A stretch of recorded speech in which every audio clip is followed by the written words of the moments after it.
Bills' mandatory minicamp begins today. We will keep an eye on whether James Cook will be there. We'll also hear from coaches and players throughout the next couple of days. That gets rolling a little bit later on this morning and into the afternoon. There are other players in the NFL to track whether they will be at their minicamp. Kirk Cousins will be at Falcons camp despite wanting a trade out of Atlanta. Other players looking for contracts that reportedly could skip could be TJ Watt in Pittsburgh, Trey Hendrickson in Cincinnati, Terry McLaurin in Washington are the other big names to keep an eye on. Jordan Schultz of Fox Sports reports that the Bills and the Packers had discussed a trade for cornerback Gier Alexander. Alexander was released by Green Bay yesterday. Schultz, though, was implying that the Bills would have talked about him much earlier in the offseason. The Bengals released linebacker Jermaine Pratt, started for the team last season, but had requested a trade and is now being cut. Last night in the Stanley Cup Final, blowout win by the Florida Panthers over the Edmonton Oilers. 6-1 was the final. Got away from Edmonton late. That series is now 2-1 in favor of Florida. There is no NBA Finals tonight. Tomorrow night. Tomorrow night, 8:30 between the Thunder and the Pacers. So nothing on the sports calendar tonight for basketball and hockey, at least. That's your Paddock Chevrolet Sports Update. Paddock Chevrolet celebrating 90 years of being your hometown dealership.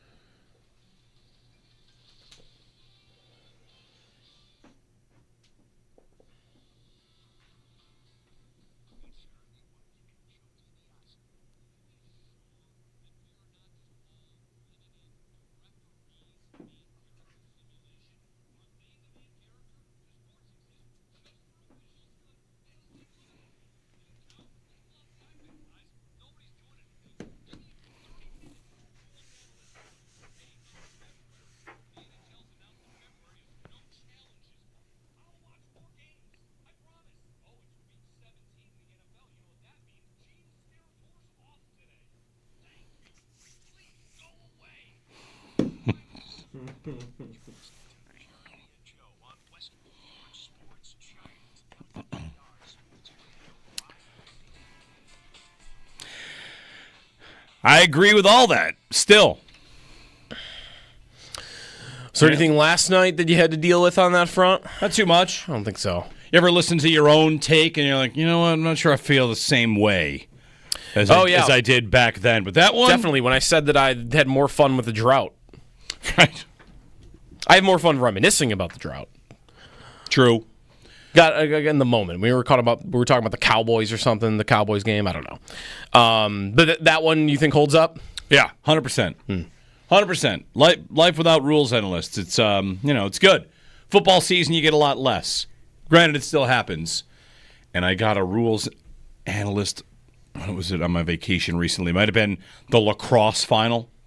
Okay. That's what if you want to be a real broadcast, you have to have a rules analyst, of course. Anyway, good morning. The lacrosse final and like the Bandits final or the college lacrosse final? Maybe both. One of the two. Probably both. The NLL I know has challenges. Of course. For sure. Yes, of course. Yeah, the refs in their helmets, they walk over to the iPads and they sit in there for 10 minutes and then they come back out and then they give you the ruling. It must have been that.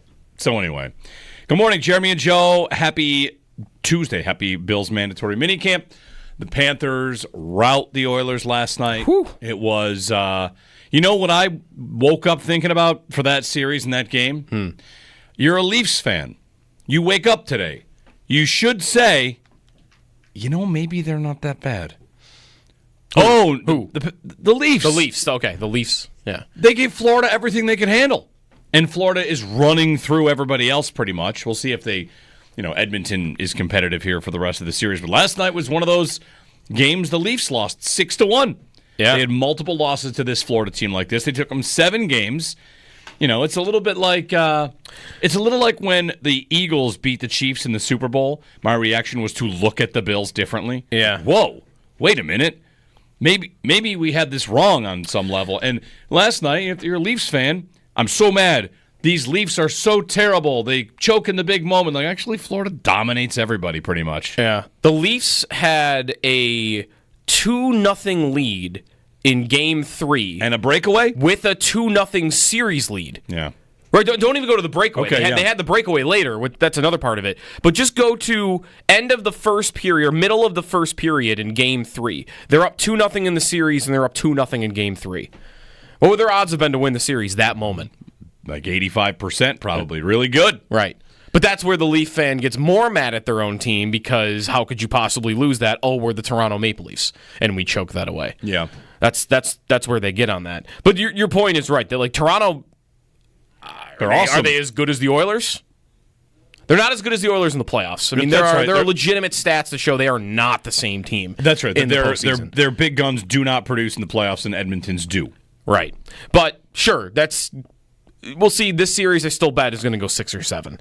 But last series was certainly a cakewalk for Florida. Mm-hmm. That wasn't their toughest series at all against Carolina. This one might turn into it. Did they have a blowout win against they two, right? They won in Game 5 and they won in Game 7. Mm-hmm. How many times they won 6-1? That was the exact score of Game 5 and Game 7. It was the score last night against Edmonton.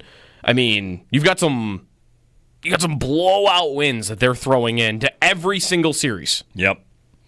They look pretty much unbeatable when they're on their game, when they're at their best. If you go back to the Game 5 against Toronto, they have won by scores of 6-1, 6-1, 5-2, 5-0, 6-2, 5-3, 6-1.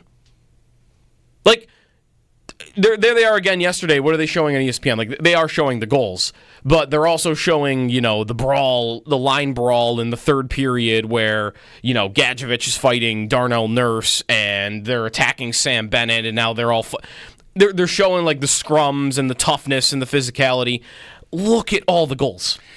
Look at all the goals this team scores. It's always the thing when that conversation comes up. Like, oh, I was listening yesterday. The afternoon show had George Richards on. He's covered the Panthers forever. He's talking about the fans and how they've come to embrace this team.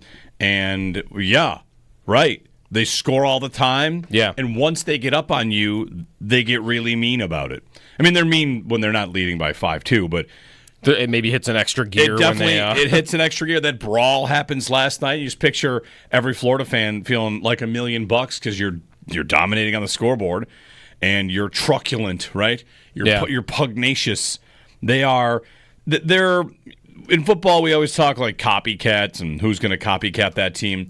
The Panthers are what every team always wants to be: score a lot, play good defense, have a great goalie, hit everything that moves. Don't be afraid to fight. You have Bennett and Marchand on the same team now.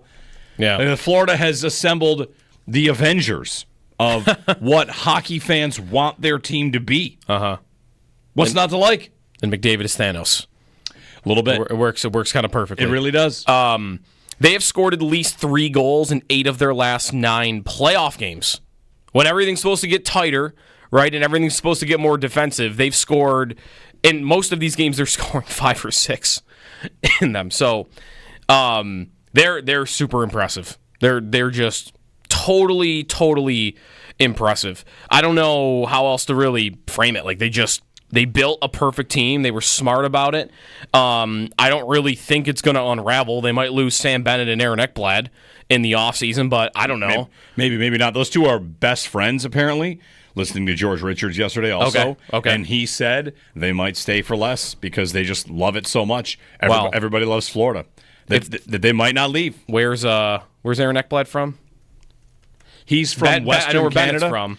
They're from this. They're both from Canada. I know that. Okay, Bennett's from like just outside of Toronto. Yeah, because he played at Kingston. Aaron Ekblad's from Windsor, Ontario. Okay. Are we sure that the two best friends won't ride off together to Toronto? To Detroit or to Toronto? To Toronto. I mean, I suppose.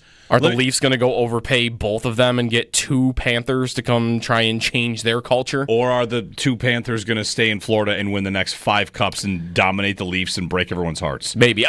This might sound crazy because Bennett leads the Stanley Cup playoffs in goals, and I think he might have it by a couple. He's got a little bit of a margin maybe right now.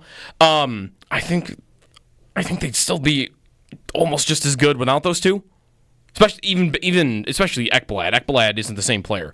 But those two are great, and I feel like if you took them off the team right now, they would still be. See the pass Reinhart made last night on the power play? Just Okay, sure. Bennett's gonna. If Bennett were to leave and Ekblad were to leave, Barkov and Reinhard and Kachuk and Mikkola and Forsling, like Bobrovsky, they have so much at their disposal. They're not gonna suddenly not become a Stanley Cup favorite if those two even leave, which is a testament to how deep that team is right now. Marchand will probably leave too. I think he's a rental. Maybe he put them way over the cap. Like, they put Kachuk on long-term IR. That's how they got Marchand, was Kachuk got hurt in the Four Nations, which is another funny thing that just kind of coincidentally happened here. But, yeah, they're one of the deepest teams I've ever seen in my life. And Verhaeghe scores again last night. We talked about this a little bit last week, or I think I said it with you here, not the week you were off. But my favorite thing to point out about the Panthers is, sure, they have their top picks, which they do. They have their big money free agents. But they also have a series of trades for players and signings in free agency where it's not huge money. They identify players that are good. And I know that sounds nuts, but that really is what they've done. They identify players that are good. Verhaeghe was one of those, pardon the term, analytics darlings before he signed in Florida, and then he goes there and he looks great. Sam Bennett, who they trade for, they gave up nothing for Bennett because the league's ready to give up on a guy that was taken near the top of the draft, but didn't score enough for Calgary, I guess? Okay. Over and over again, they just take guys that, actually, that guy's kind of good. Trade for him. And their whole team is that. Seth Jones, another one. It was like Seth Jones last night. Oh, he's on the team, too. Well, the Panthers' model might be, twistedly kind of similar to the Sabres because it's, what about this former top 10 pick? The difference is that the Sabres are trying that on with your Eric Johnsons and your Zach Bogosians and your guys that aren't so much, and I guess they both did it with Kane.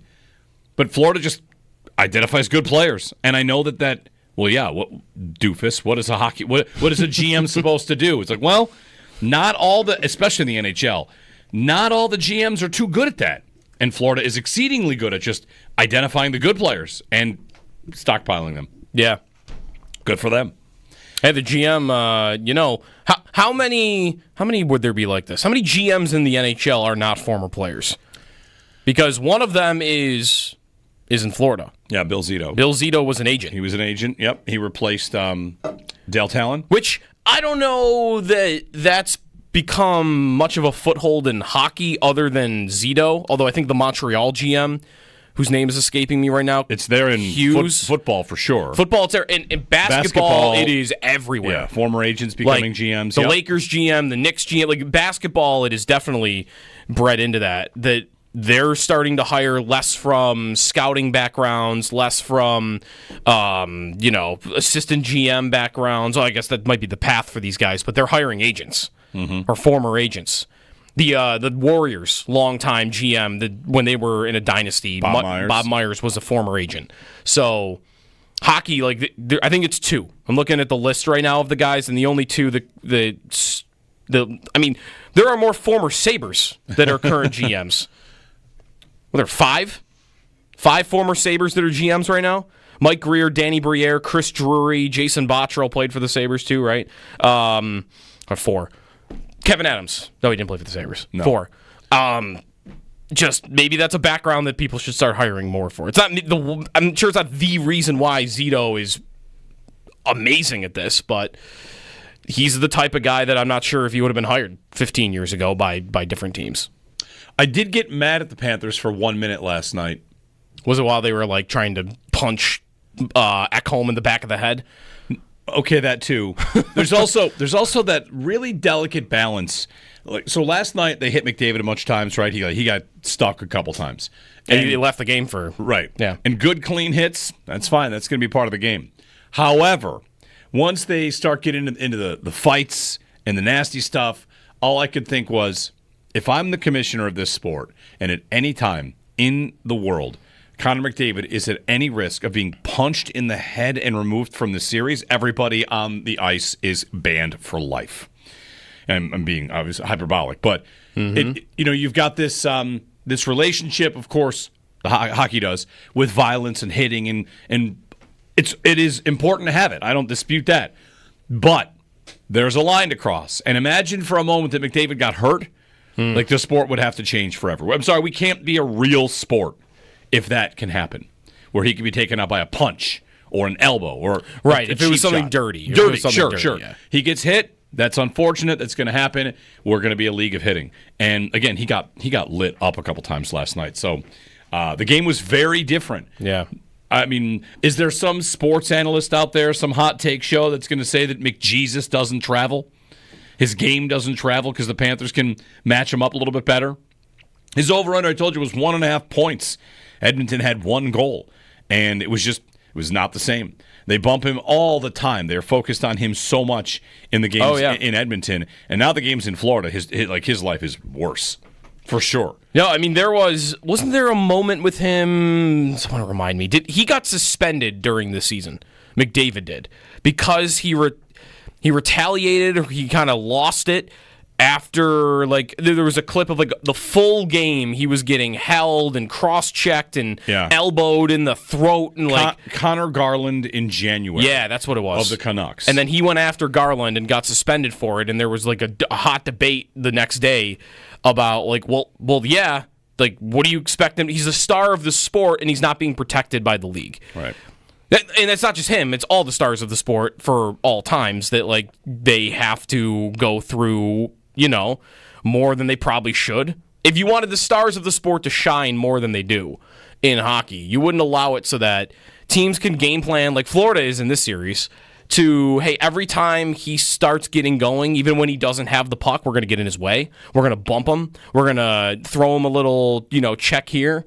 Again, when he doesn't have the puck, which by the rule is against the rules, but it's like a smart amount of contact that they know the refs aren't going to call it. And you could increase the sensitivity on that. They did it 15 years ago, and scoring was through the roof. Yeah, they don't have that problem, though, right now, right? Isn't scoring just fine? That's the thing where, like, that's why I don't think they'll really change it. No, I don't think there's... Is because McDavid is so good, and some of these McKinnon, like, some of these stars are so good that even with all of that, they're more often than not overcoming it. Yeah, that's right. And lineups are less likely to have a guy to protect him and more likely to maybe be built like Florida, where the entire roster is more capable. So one thing people get mad about with the Sabres quite a bit is they have to have, player meetings to discuss, hey, you should probably defend Tage when he gets lit up, right? The Panthers are a team that's built of that, and Edmonton has plenty of that too. It's not about having a fighter. It's about having a lineup that plays a certain style. And watching the highlight of McDavid getting that suspension when he cross-checks Connor Garland in like the jaw, it's pretty tame. I mean, he gets them, but it is pretty tame at the end of the game for 3 games for him. He did not appeal the suspension. Anyway. He might have enjoyed the week off. Maybe. Going somewhere. Game 3. The Panthers, though, you're right. Like, they look like they love it when something starts up. Mm-hmm. Yesterday, Podkolzin starts going after Bennett. And it's like everybody on the ice for Florida is like, oh, let's go. They excited for it. Especially if you're up 5-1. You can get really excited for it because it's like free fights. That's right. And that's where Greer, the thing that I didn't like in that moment was that A.J. Greer from the Panthers, Matthias Ekholm hadn't done anything, and he's just standing over there by the bench, and Greer starts trying to punch him in the back of the head over and over and over and over until the Oilers bench actually covered him up. So sometimes they go maybe a little too far. But yeah, right. The Sabres get 3 guys that maybe act that way on the entire roster. Yeah. And is one of them Peyton Krebs? I was only thinking even about the important guys, but I guess, okay, you can go 4 or 5 maybe. Yeah. Dahlin will do that. Dahlin will do that. Tage. Yep. But it's such a different... It feels like a different sport we're watching right now versus what we experience here during the regular season. And you wonder how much of it is, we sit here and we talk a lot like the players don't have that makeup. They need more guys that do. That's probably true. It's also human nature to have to do with buy-in. And if you're the Panthers, you'd be bought in for years and years and years. If you're a part of that organization, part of that team, when moments like that arise, you are all up for one another because you have been for years. There's so much buy-in. For the Sabres, it's just tougher to buy in, I'd imagine, if you're a player. It's your job, but it's got to be tougher. No, the thing that I said, we started there, I got mad at the Panthers last night. This is dumb, but I'm going with it. Mm-hmm. How many teams, how many fan bases have a word to yell during the anthem? The Stars. Okay. Yeah. The Knights, the Golden Knights. Knights. They shout Knights. It's cute. Uh-huh. The Florida Panthers are just yelling red. Why not yell? Are they? Yes. Okay, do you know... Why don't they just yell stripes? They actually have stripes. This is where... Again, the game was supposed to start like, hey, game's at 8 o'clock. This game started like 8:22, so I felt like I was at the movies, and I'm just getting madder and madder. Oh, and here's DJ Khaled. Oh, great. Can you start the game? And I get to the anthem, and I hear red, and I think everybody's got to have one of these. Should we, Sabres fans, should we just yell out land? We live in a land. There you go. There's my old man yelling at cloud mode for the day because we wear blue. We wear blue. Let's yell blue. Is blue in the song? I don't think so. Okay, well we can't wear blue. Unless they wear red and black that night, then we could take red. This might make you even more annoyed. Do you know the other thing that the Panthers fans had been chanting? I thought still were. It was still true during the playoffs. In the last round, I saw. It was like a Reddit post. I heard it on a podcast. Panthers fans still yelling "Knight" during the national anthem. Okay. Because they had a goalie named Spencer Knight, who, by the way, never was even the starter. He got traded 6-7 months ago. And they still yell it? And they were still yelling it.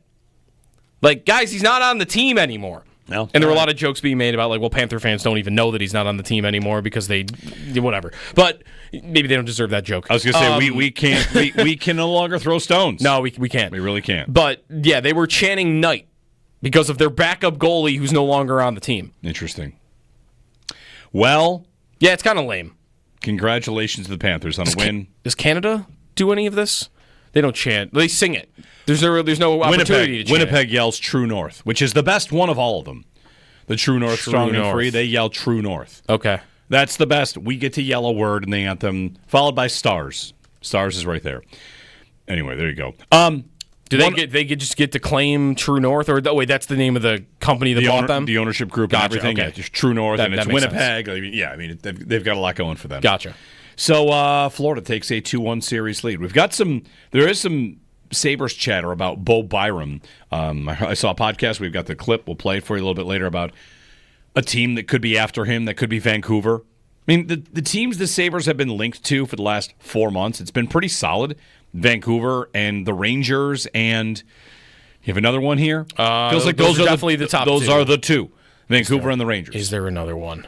Those are the two. I don't know if there is another one. So we'll get you the story on Byram and how they're talking about him in Vancouver, why they like the idea of this player. There's Dallas, but that's like connecting dots from a few years ago. Okay. Because there's the report that Jason Robertson is available, and I think it was 2 years ago that Andrew Peters and Craig Rivet reported on their podcast that the Sabres had reached out to Dallas about Robertson the last time he was available. So they might definitely do it this time. So they liked him 2 years ago. Why wouldn't they like him now? Right. Well, they turned out to be right. He's good. Yeah. He turns out to be pretty good. Okay, so there's some rumors on that front. We'll continue to keep you posted on that. And Bill's mandatory minicamp today, there's chatter, Joe, that James Cook is in town. Wow, good for your bet. There is chatter that he is in town, and there's a podcast locally.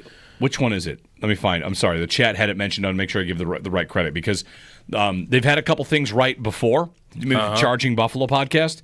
They had like a Spencer Brown story, and they had a Taylor Rapp story at one point. Both turned out to be correct. Circling the Wagons podcast. Okay, thank you. Yeah. Circling the Wagons. They're reporting that Cook will be in, and I've also heard Cook is in town. Mm-hmm. So we'll see about that. If he is, we're going to hear from him. That's the most interesting part of that. Will he speak on the issue? Also, will he participate in any fashion? Will he stand on the sidelines? That's right. But mandatory minicamp, attending and not participating feels like less than a hold-in that is happening at training camp. I'd want to look and see, has that ever been done? Because we've seen guys do it in training camp. I don't know if anyone's ever held in minicamp hold-ins. That might be in part because you see so little of practice that the teams wouldn't necessarily tell you he's not working out. Right. You know? Yeah. So, hey, it's a hold-in. Great, James. All right, we're going to do some stretching, go out there, run around for 5 minutes, and then when the media leaves, you can peace out. 803-0550. We've got Aaron Rodgers' contract, which I think lays out a successful season for Rodgers and the Steelers, what it would have to be a success. Some of his incentives have been reported. See it at profootballtalk.com. So, yeah, we'll do all that stuff. We got lots to get to. You can give us a call at 803-0550, Sal at 8 on mandatory minicamp, which is opening today for the Buffalo Bills. It's Jeremy and Joe. We can talk about Gier Alexander as an idea, how that might have changed if the Bills got a deal done that they wanted to earlier in the year. So plenty to get to on this Tuesday morning. It's nice out. What a sunrise, by the way, driving in. Oh, my God. Felt like being on a beach. Yeah. Like a tropical. Just peeking up behind the clouds. Yeah. Tropical sunrise, beautiful morning this morning here on WGR.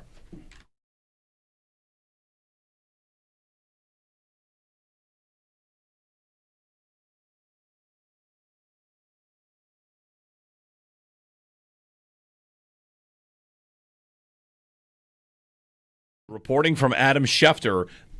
Jeremy White here for FanDuel Sportsbook. Before this is the first dose of this I've gotten, because every step of the way along the way it's been Cook will be there, Cook will play this year, everything's, he'll play it, he'll prove it. And here's Schefter on his podcast saying James Cook's not showing up.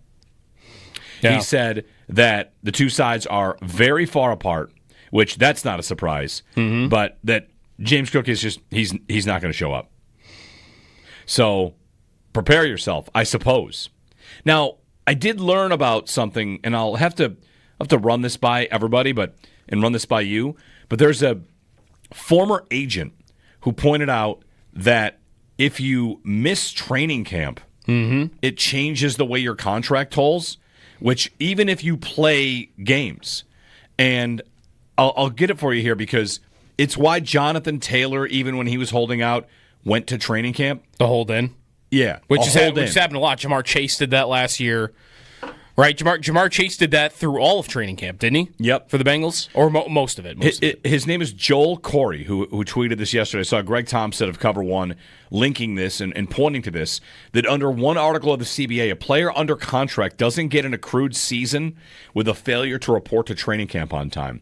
6 games on the 53-man roster, IR pup, doesn't matter when this happens, that you have to show up for training camp on time or you don't get an accrued season. I don't know if that's in this version of the CBA and that wasn't there for, the last 15 years or whatever, how many times it's been tested.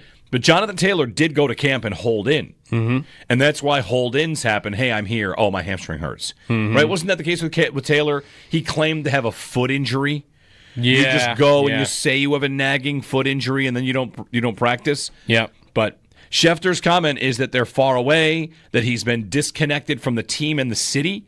So that's a little bit more than just not showing up to OTAs. He's disconnected from the team and the city and obviously wants a contract. And Schefter's picture paints a different picture than we've heard at any point to this point. They're in football, we always talk like copycats and who's going to copycat that team. The Panthers are what every team always wants to be. Score a lot, play good defense, have a great goalie, hit everything that moves, don't be afraid to fight. You have Bennett and Marchand on the same team now. Yeah. Florida has assembled the Avengers of what hockey fans want their team to be. What's not to like? And McDavid is Thanos. A little bit. It works kind of perfectly. It really does. They have scored at least 3 goals in 8 of their last 9 playoff games. When everything's supposed to get tighter, right, and everything's supposed to get more defensive, they've scored, in most of these games, they're scoring 5 or 6 in them. So they're super impressive. They're just totally impressive. I don't know how else to really frame it. Like, they built a perfect team. They were smart about it. I don't really think it's going to unravel. They might lose Sam Bennett and Aaron Ekblad in the offseason, but I don't know. Maybe not. Those two are best friends, apparently. Listening to George Richards yesterday also. Okay. And he said they might stay for less because they just love it so much. Everybody loves Florida. They might not leave. Where's Aaron Ekblad from? He's from Western I know where Canada. Bennett's from. They're from they're both from Canada. I know that. Okay, Bennett's from like just outside of Toronto. Yeah, because he played at Kingston. Aaron Ekblad from Windsor, Ontario. Okay. Are we sure that the two best friends won't ride off together to Toronto? To Detroit or to Toronto? To Toronto. I mean, I suppose. Are the Leafs going to go overpay both of them and get two Panthers to come try and change their culture? Or are the two Panthers going to stay in Florida and win the next 5 cups and dominate the Leafs and break everyone's hearts? Maybe. Like this might sound crazy because Bennett leads the Stanley Cup playoffs in goals, and I think he might have it by a couple. He's got a little bit of a margin maybe right now.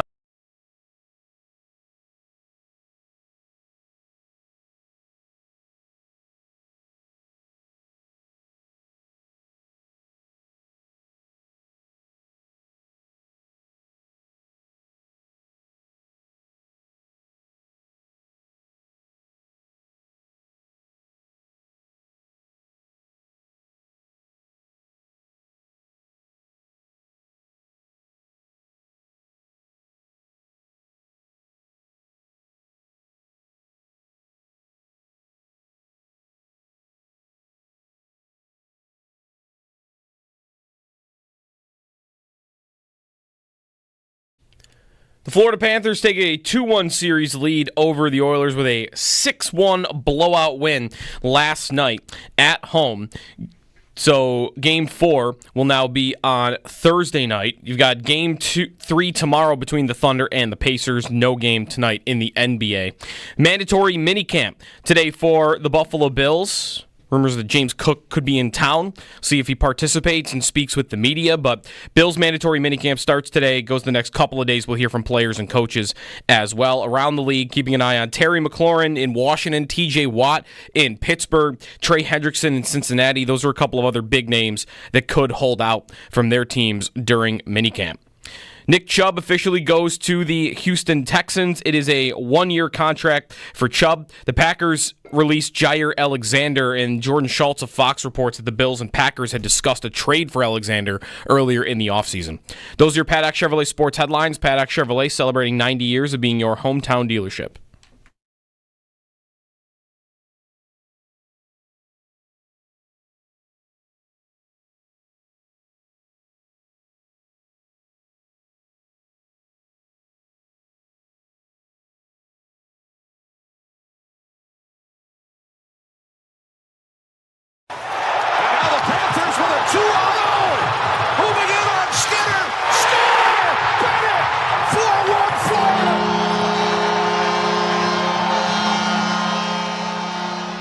The legend of Sam Bennett grows. You know, the way that he plays, he played like this in junior. Yeah. I remember watching him play with Kingston, saw him come through St. Catharines, and the takeaway was he's a menace to play against. And last night, Kenny Albert dubbed him Bennett the Menace. Bennett the Menace? I hadn't heard that before. But yeah, Bennett, I don't love it. Bennett the Menace. You don't like it? Nah. That's pretty good. Doesn't rhyme well enough. Also, I used to have a T-shirt that said Ennis the Menace on it, and that worked a lot better, so it's always going to remind me that it's not. It's the second best nickname for that. What are the chances? Although I don't think Ennis the Menace ever really stuck. What are the chances you ever saw an episode of Dennis the Menace? I saw the movies. Oh, okay. The movies. It was a show, too? Yeah. No, I didn't know about the show. It was a black and white television show. Oh, no. It was on Nickelodeon, probably? No idea about that. I definitely saw the movies.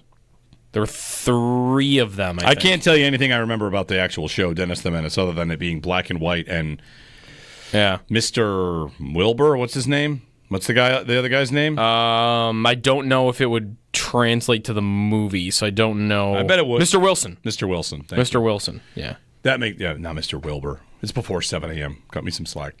Jeremy and Joe, good morning. All right, I forgot we had a bet on the board. We have a $5 bet on the board whether Cook will be at minicamp. Yes. He could be there and not do things, and you would still win the bet, I believe. That's right. Yeah. At minicamp is at minicamp. I felt better earlier in the week about my odds. Feel like he's there? Yeah, I feel like, I want to believe the smoke that why would he be in town if he's not going to show up to minicamp? What are the chances? Type of thinking. What would you say the chances are he's in town to sign?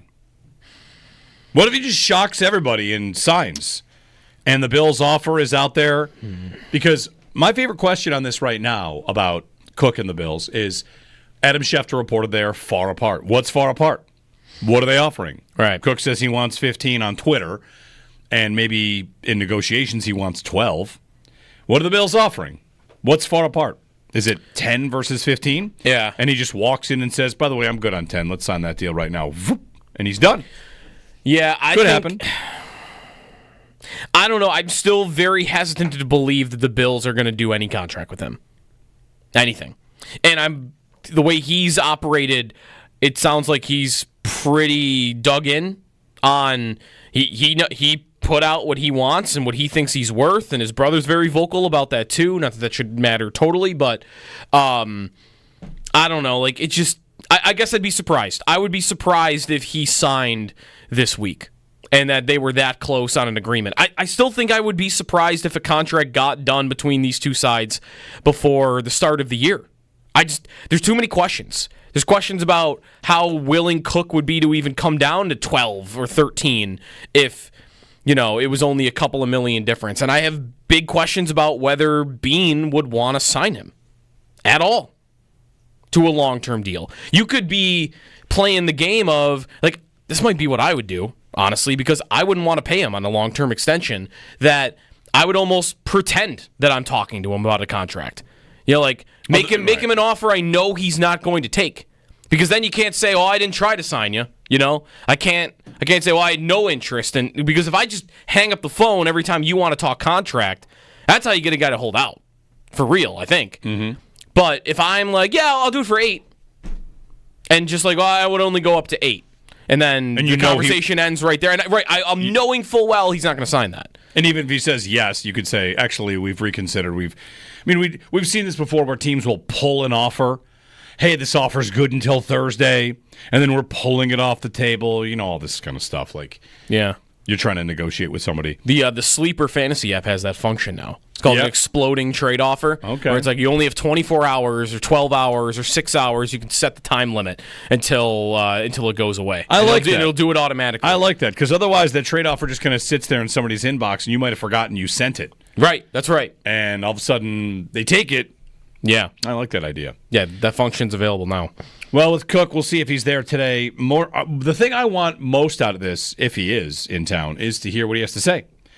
And to hear from the Bills. The Bills' messaging is, we love James. It'll get done when it gets done. He'll be here when he's ready. And, if you're Cook, those messages of public support probably sound nice, but they're also probably pretty hollow. Oh, great. You say you love me. I know he's going to pay me. Mm-hmm. Everybody else got paid. Josh got paid. Of course he should. Shakir, Benford, Bernard. Everybody got paid except me. I thought you loved me. Mm-hmm. I guess in thinking about all the roads this could go down, you mentioned the Bills might be pretending to offer a deal.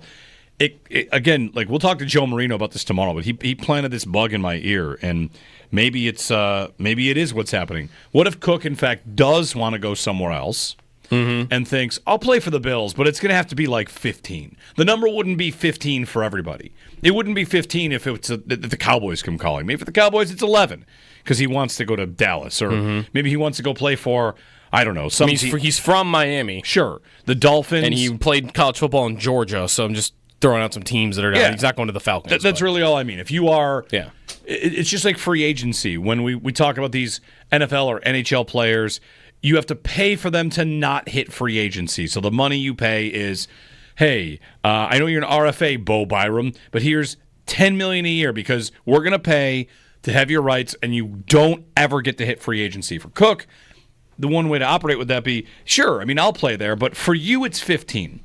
And if it's not 15 here, what the Bills would be doing would be buying his unrestricted free agency because you're extending him. Right. If you're Cook, I'm not saying you're right that you're going to get 15, but he might want to see what he could get, and the buy it now number for him is 15, and he's more than happy to say, all right, well, I'll just play it out and I'll hit the market.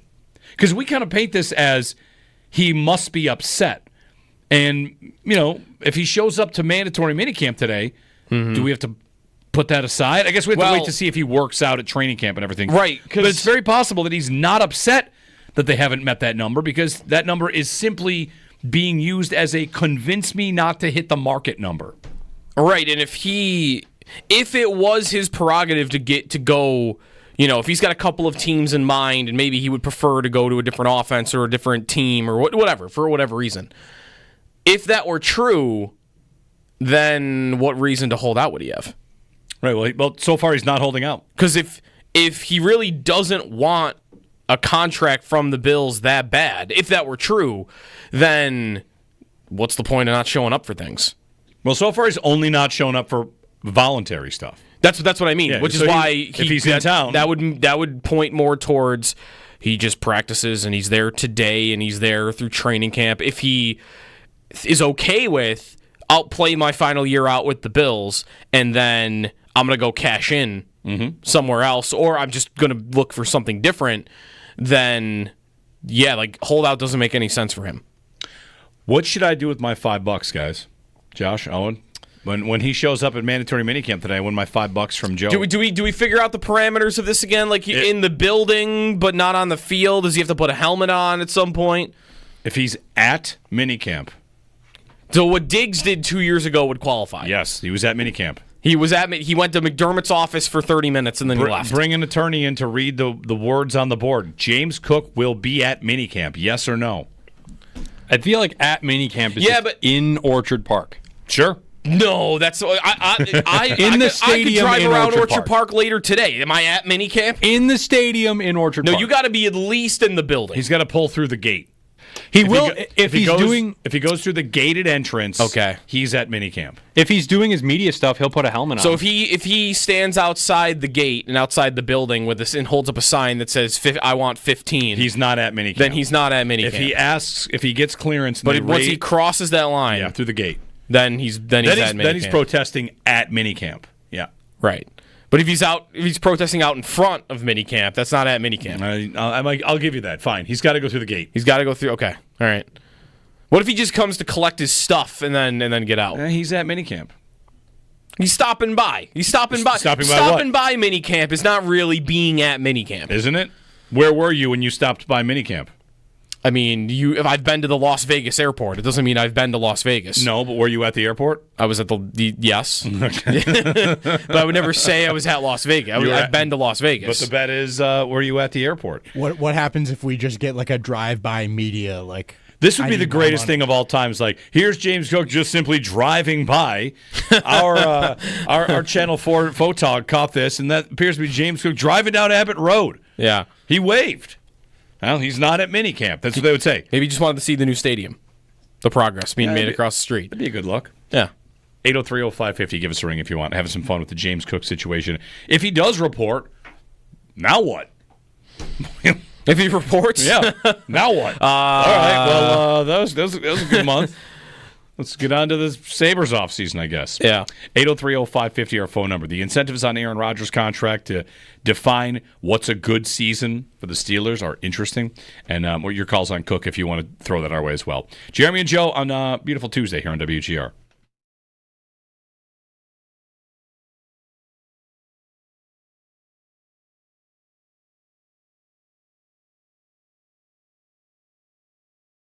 My favorite thing to point out about the Panthers is, sure, they have their top picks, which they do. They have their big money free agents, but they also have a series of trades for players and signings in free agency where it's not huge money. They identify players that are good.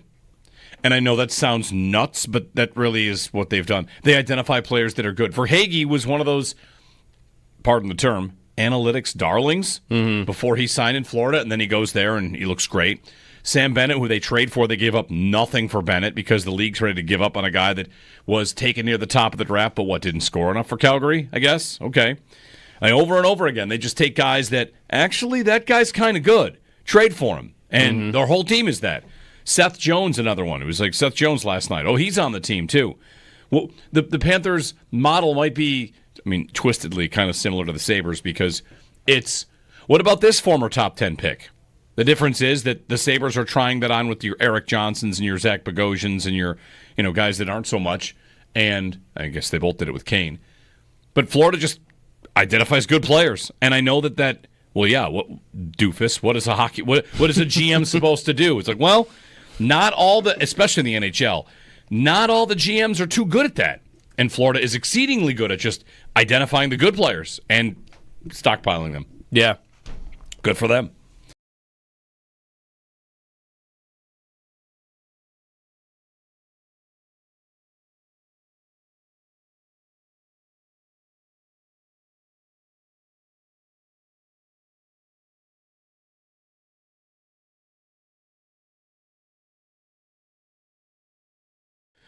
Do we think we will see any report at some point in the next month? Sources, James Cook has asked for a trade. That is a proper step here that is not always necessary. I found in looking to see how Jonathan Taylor's situation played out, he asked for a trade. Mm-hmm. And often, guys ask for a trade as part of a negotiation. How many times can you think of blank asked for a trade? You don't even want to believe it anymore. Like, what's the point of talking about a guy getting traded? Because how many people can you name that have asked for a trade that didn't get traded? This offseason, Myles Garrett. Yep. Myles Garrett took it to a level where he wrote a letter saying, like, I'm done.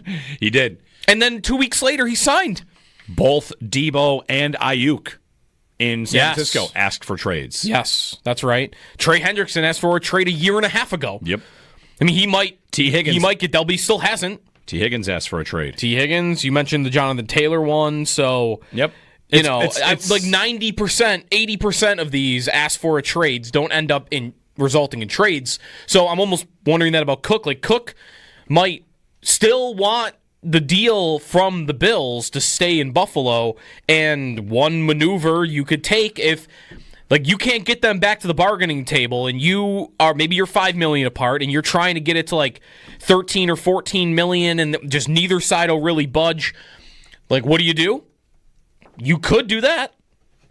That would ramp it up a little bit. It would make it a little bit uglier, but as you're seeing in all these other situations, you ask for a trade, you sign back a month later. If James Cook signs for $12 million a year, I don't necessarily think that'll happen, but if he signed for $12 million a year a month after asking for a trade, nobody's gonna care. Yep. At least I don't think people are gonna care. I don't think fans will care. I don't think the Bills, I'm certain, wouldn't care.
Happy Tuesday. Hey, Thursday, we're going to be out at Wayland. It's a fundraiser, the 100 Holes party. Nate and I have been compiling a ton of stuff that we're raffling off. So here's how it works. You donate $20. That's a ticket in the drawings.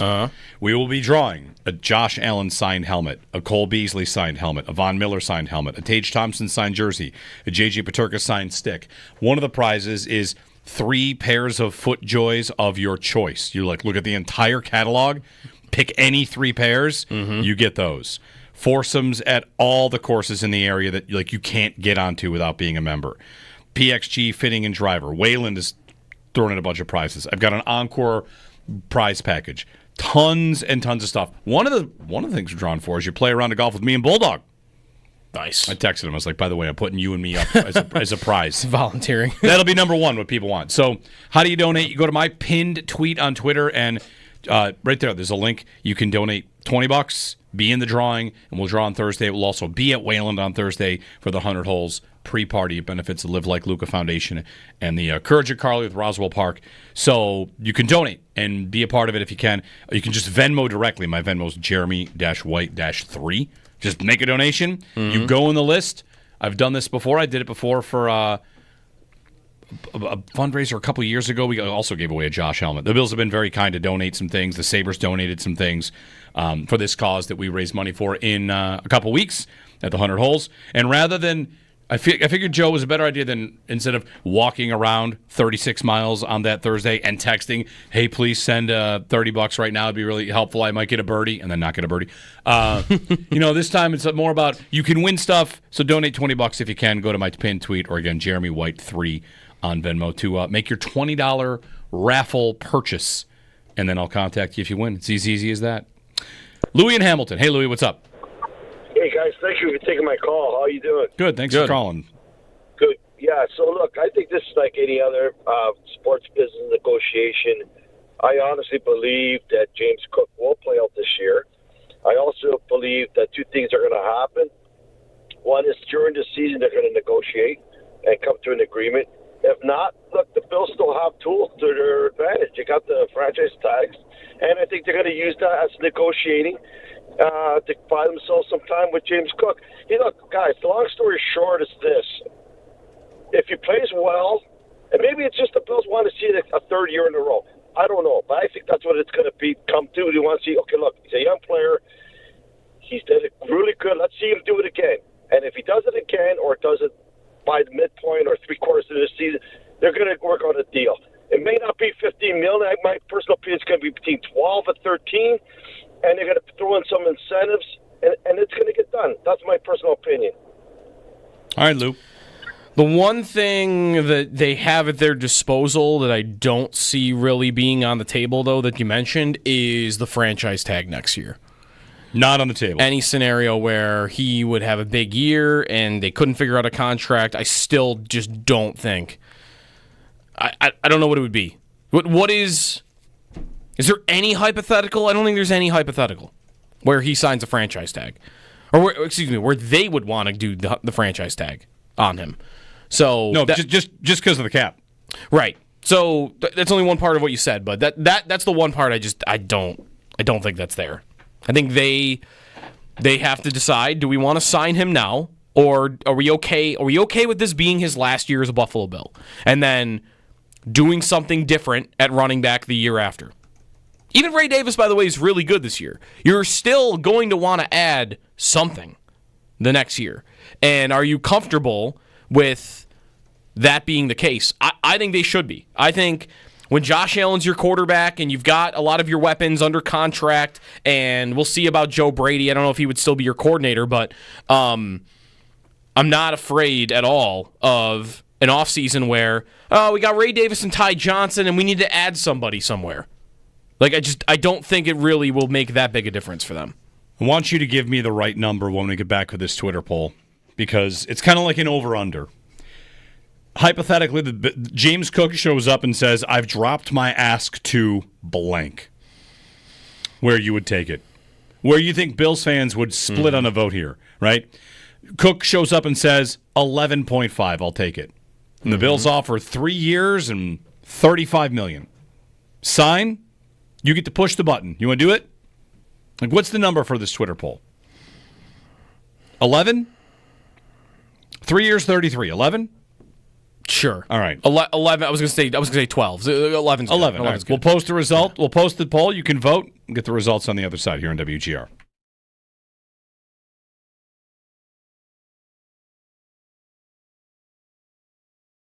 Bills mandatory minicamp today. There's chatter, Joe, that James Cook is in town. Wow, good for your bet. There is chatter that he is in town, and there's a podcast locally.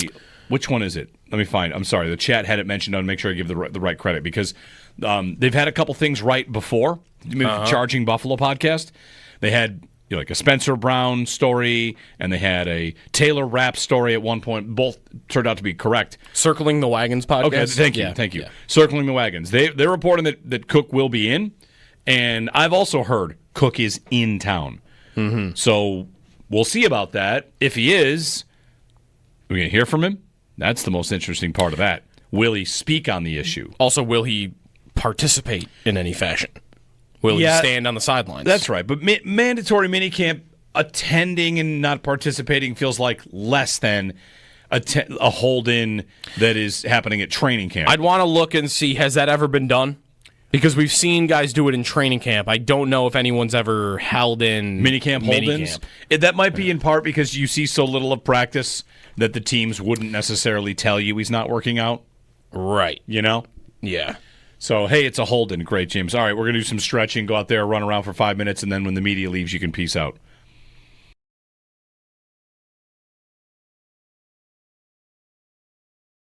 Like, we'll talk to Joe Marino about this tomorrow, but he planted this bug in my ear, and maybe it is what's happening. What if Cook, in fact, does want to go somewhere else and thinks, I'll play for the Bills, but it's going to have to be like 15. The number wouldn't be 15 for everybody. It wouldn't be 15 if it's the Cowboys come calling. Maybe for the Cowboys, it's 11 because he wants to go to Dallas, or maybe he wants to go play for, I don't know. He's from Miami. Sure. The Dolphins. And he played college football in Georgia, so I'm just throwing out some teams that are down. Yeah. He's not going to the Falcons. That's really all I mean. If you are, it's just like free agency. When we talk about these NFL or NHL players, you have to pay for them to not hit free agency. So the money you pay is, hey, I know you're an RFA, Bo Byram, but here's $10 million a year because we're going to pay to have your rights, and you don't ever get to hit free agency. For Cook, the one way to operate would that be, sure, I mean, I'll play there, but for you it's 15. And if it's not 15 here, what the Bills would be doing would be buying his unrestricted free agency because you're extending him. Right. If you're Cook, I'm not saying you're right that you're going to get 15, but he might want to see what he could get, and the buy it now number for him is 15, and he's more than happy to say, all right, well, I'll just play it out and I'll hit the market. Because we kind of paint this as he must be upset.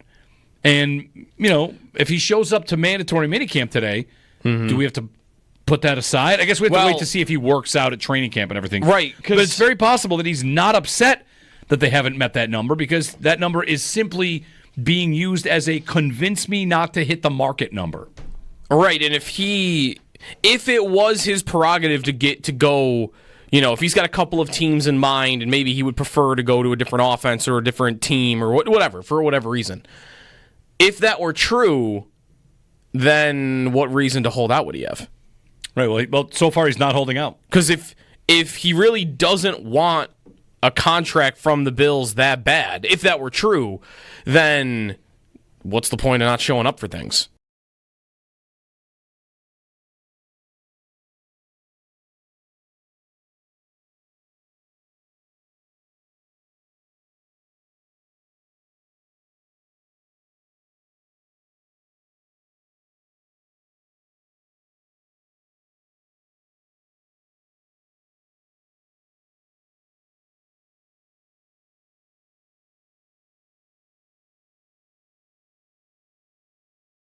They're in football. We always talk like copycats and who's going to copycat that team. The Panthers are what every team always wants to be: score a lot, play good defense, have a great goalie, hit everything that moves. Don't be afraid to fight. You have Bennett and Marchand on the same team now.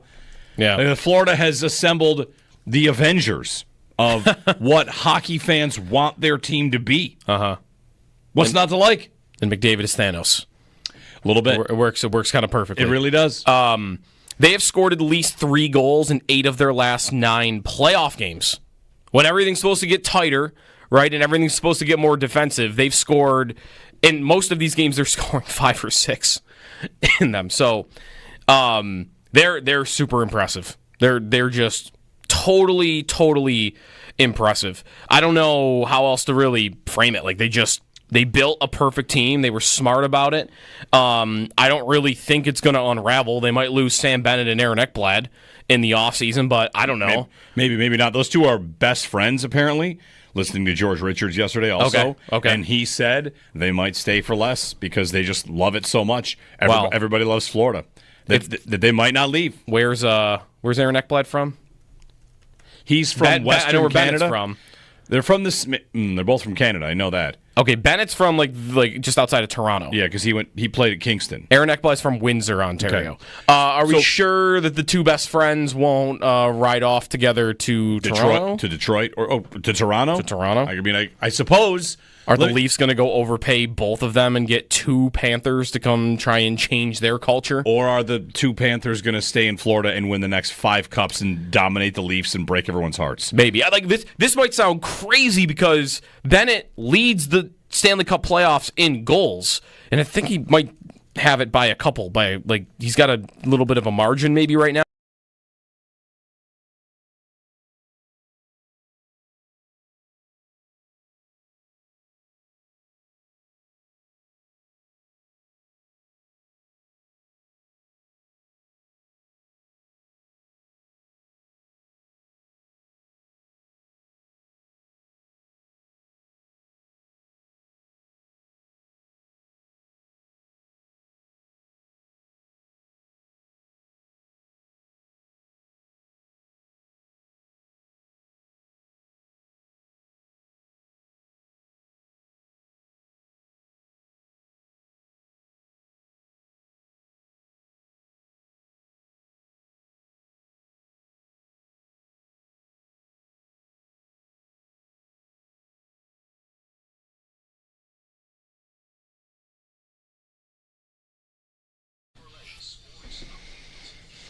Day 1 of mandatory minicamp for the Buffalo Bills. James Cook sounds like he could be in town. We'll see if he participates or speaks with the media today, tomorrow, the next couple of days throughout Bills minicamp.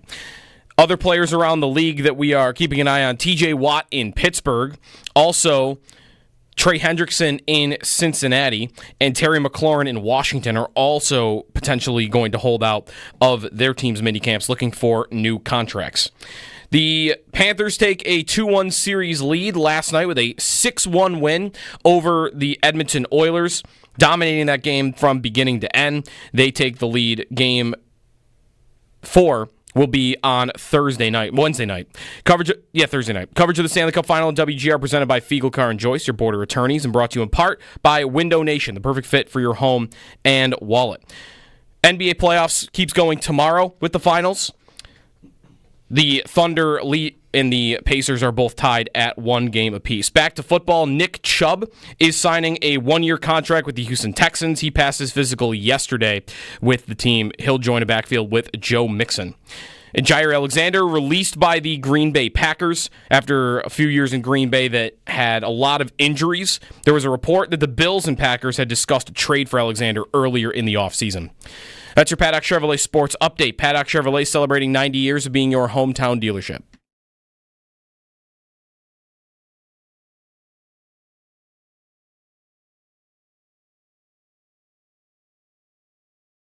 I mean, the math says 10. I know 10's not going to get it done.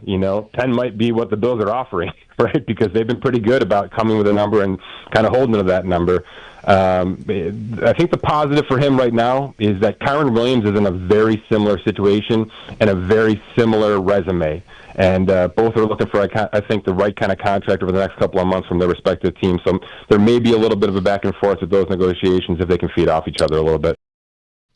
Mike Giannini of Spot Track. not exactly reporting James Cook is in town, but there's a lot of chatter that he is. So Adam Schefter, who over the weekend on his podcast said we won't see James Cook in town in Buffalo for quite a while. We will see if that is true. Quite a while ended up potentially being like 48 hours. Could be. But we'll see. We'll see. Yeah, we'll see if he's there. But there's some chatter that he's there. So here's I settled at 11. I'm glad to do this because I feel like this entire Cook conversation, it's probably like most conversations, Joe, where it sounds like everybody's either like, yeah, you need him, or get rid of him, never ever sign a running back. And the hypothetical is James Cook drops his ask to about $11 million per year. The Bills would agree to give 3 years, $33. You want the deal done? Yes or no? 3 years, $33. He just comes in today and says, you know what? Sorry about that 15 tweet. 11 sounds great. He's making about 5 this year. What percentage? More than doubling his money. Yeah, which, by the way, he already doubled it quite a bit from the year before. Yeah. Like the final year of a deal with performance escalators based on how good he's been, Pro Bowls and all that, your rookie contract, you can get quite a big bump. His earnings for his career, so last year he made 1.1. And this year he'll make 5.2. He's already making a lot more. Yep. And now he says 11 sounds good. Would you sign it? 3 for 33. You want it signed? I can tell you what the Twitter poll results are early on.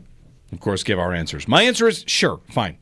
My guess is that's also how most people are probably going to answer. Sure, fine. Is that like I'm in for that. I'll sign that deal. I'll do that. Yeah.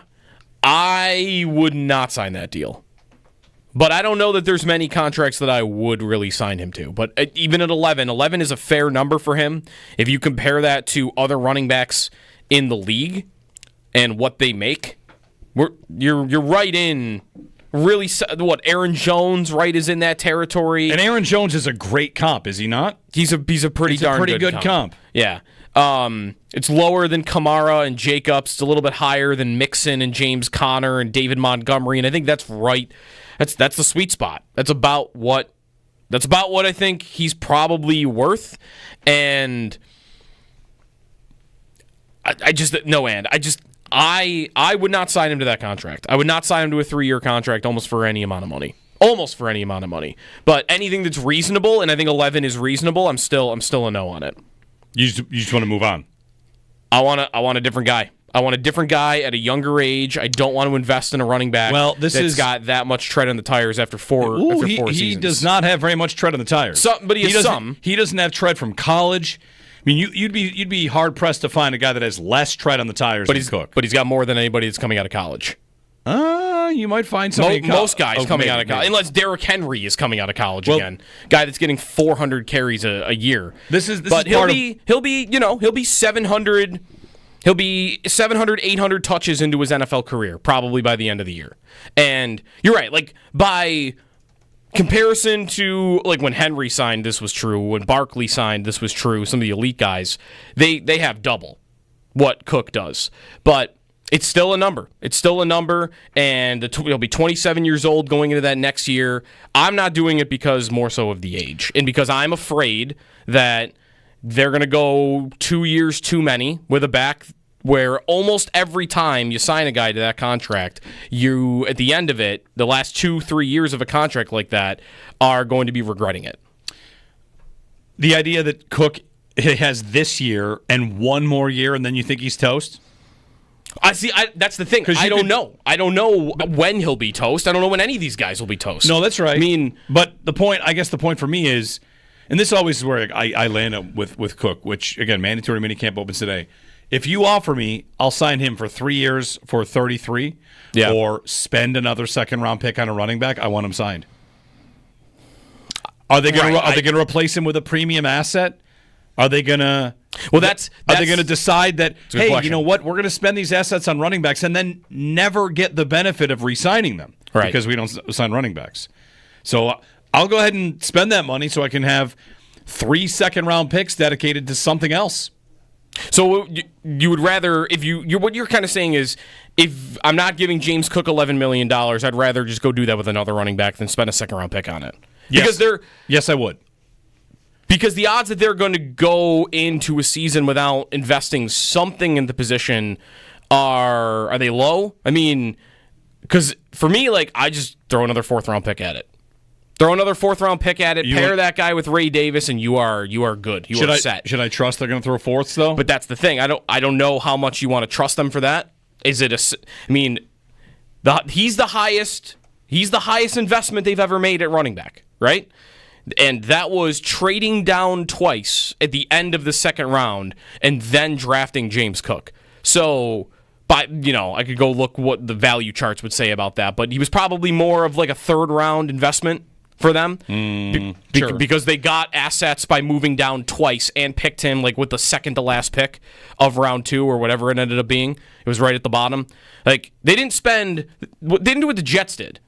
Didn't the Jets move up for Breece Hall at like 34 overall, 35 overall? Like, to me, there are different levels of I drafted a running back in the 2nd round.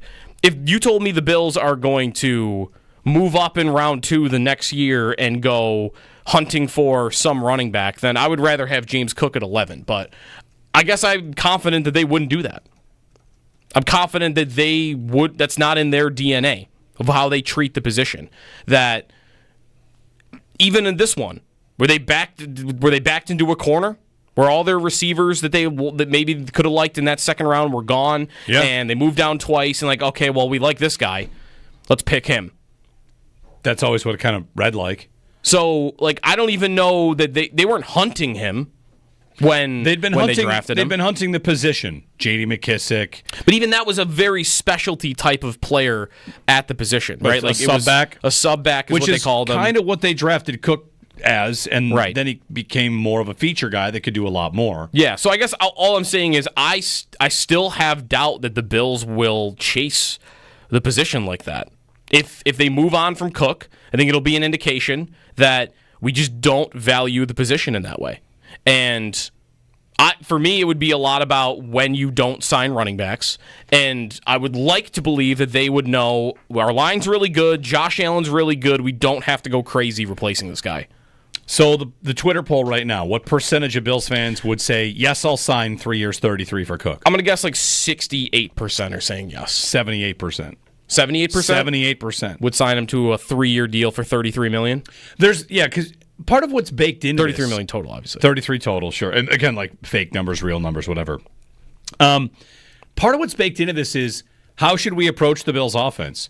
Should it be, it was great, it doesn't need changes? Mm-hmm. Or should it be more of a, it was great, who cares if there's a small change?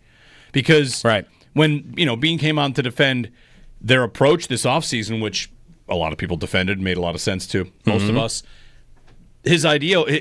Part of his belief was we were amazing on offense last year. The offense doesn't really need much help, and of course they swapped out 2 receivers for 2 different receivers. But if you're going to say the offense was amazing last year, then the pieces of it do matter, and I think that's where you get 78% of Bills fans saying, yes, sign it. The 3-headed monster at running back, Ty Johnson is signed. You're definitely not going to have to pay Ray Davis anymore for the next 3 years. No. You could basically have these 3, your 3-headed monster, for the next 3 years, 3-4 years. And you might like that quite a bit. So you would have what you had last year at running back that worked exceedingly well. The Bills were number 1 in the NFL in EPA when passing to their running backs. Mm-hmm. Cook is not even their best pass-catching back. He had a great season. You would just say, run it back with the line and the backs. That will just run it back for a couple of years. If they keep the line together. Which is another part of this. They have to sign Connor McGovern and probably Osiris Torrance. David Edwards also is in the final year of his contract. Yeah. I'm not like pressing that they got to sign David Edwards, but no, McGovern to me was relatively good last year. I think McGovern's the one they've got to re-sign at the top of the list. Right, and that's where, unless they're going to turn things to Cedric Van Granger. As you lay that out, like run it back, like find what pieces are the most valuable to what my offense was last season and keeping that going. I would value right now their interior offensive line more than I would value their number 1 running back. It's Cook will be a bigger name because he gets the football and because he's the guy they'll talk about on ESPN. Fantasy football too, right? Like running backs are going to be bigger names because of all of it. They've always been bigger stars in the league for obvious reasons.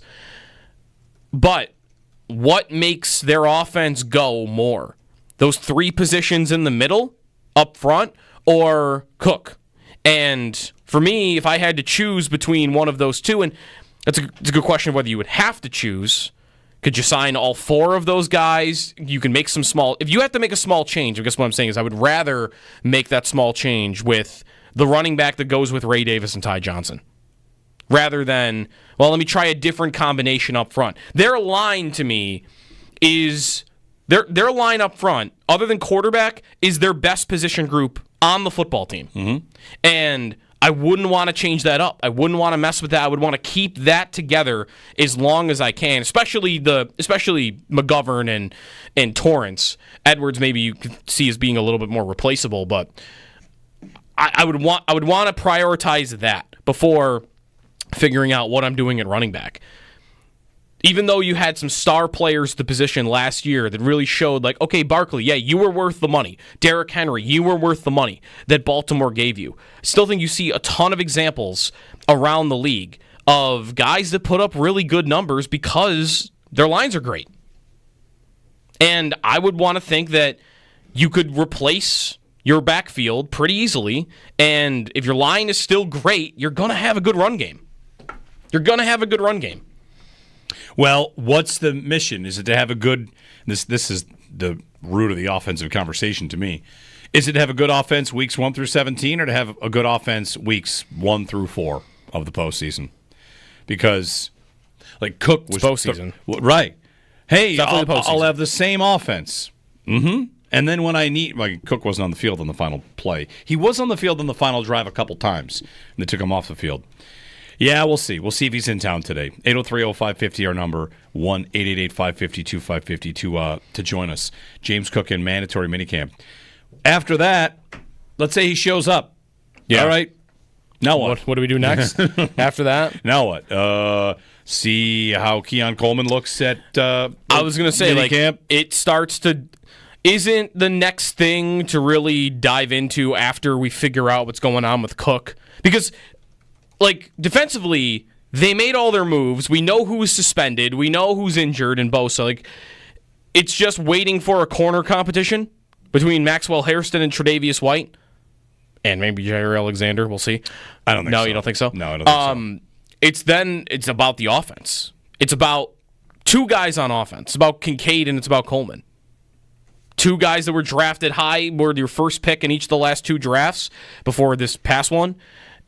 And have been, to different extents, letdowns. Coleman was a rookie, so I'm not going to really go too hard on that. He was a letdown last year, but you certainly want more out of both of them, and I think anybody would love to see their offense have what it was last year and have one of those 2 really pop. And what that could mean for their offense, whether it's needed for their offense, like, to me, figuring out where we're at with Coleman and Kincaid is the next thing. Because defensively, I'm just waiting to see if Harrison's going to start. And that's it. Everything else I feel like is figured out.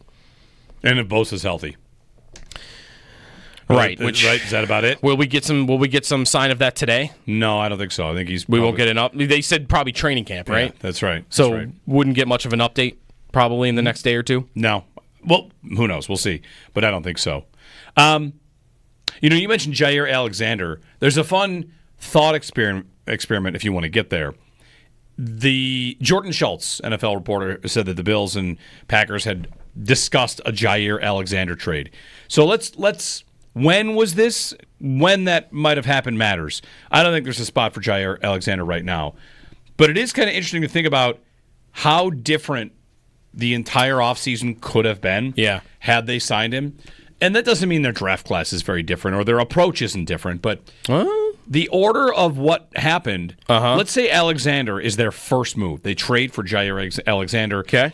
The Packers cleared $17 million in cap by releasing him. I don't know how much the Bills would have taken on if they took Alexander, but it wouldn't have been nothing, though. It wouldn't have been nothing. It would have been more than Tre'Davious White. Right. I'll tell you that. My question is, would it be about the same as Bosa? Because that would be your Bosa. You would have done the Bosa thing in the secondary, where here's a guy who's really good. He's battled injuries. We're going to take a chance, and we'll see if he can make a difference. And if they had acquired Gier Alexander, we would have probably penciled him in as corner number 2 day one, provided that he's healthy.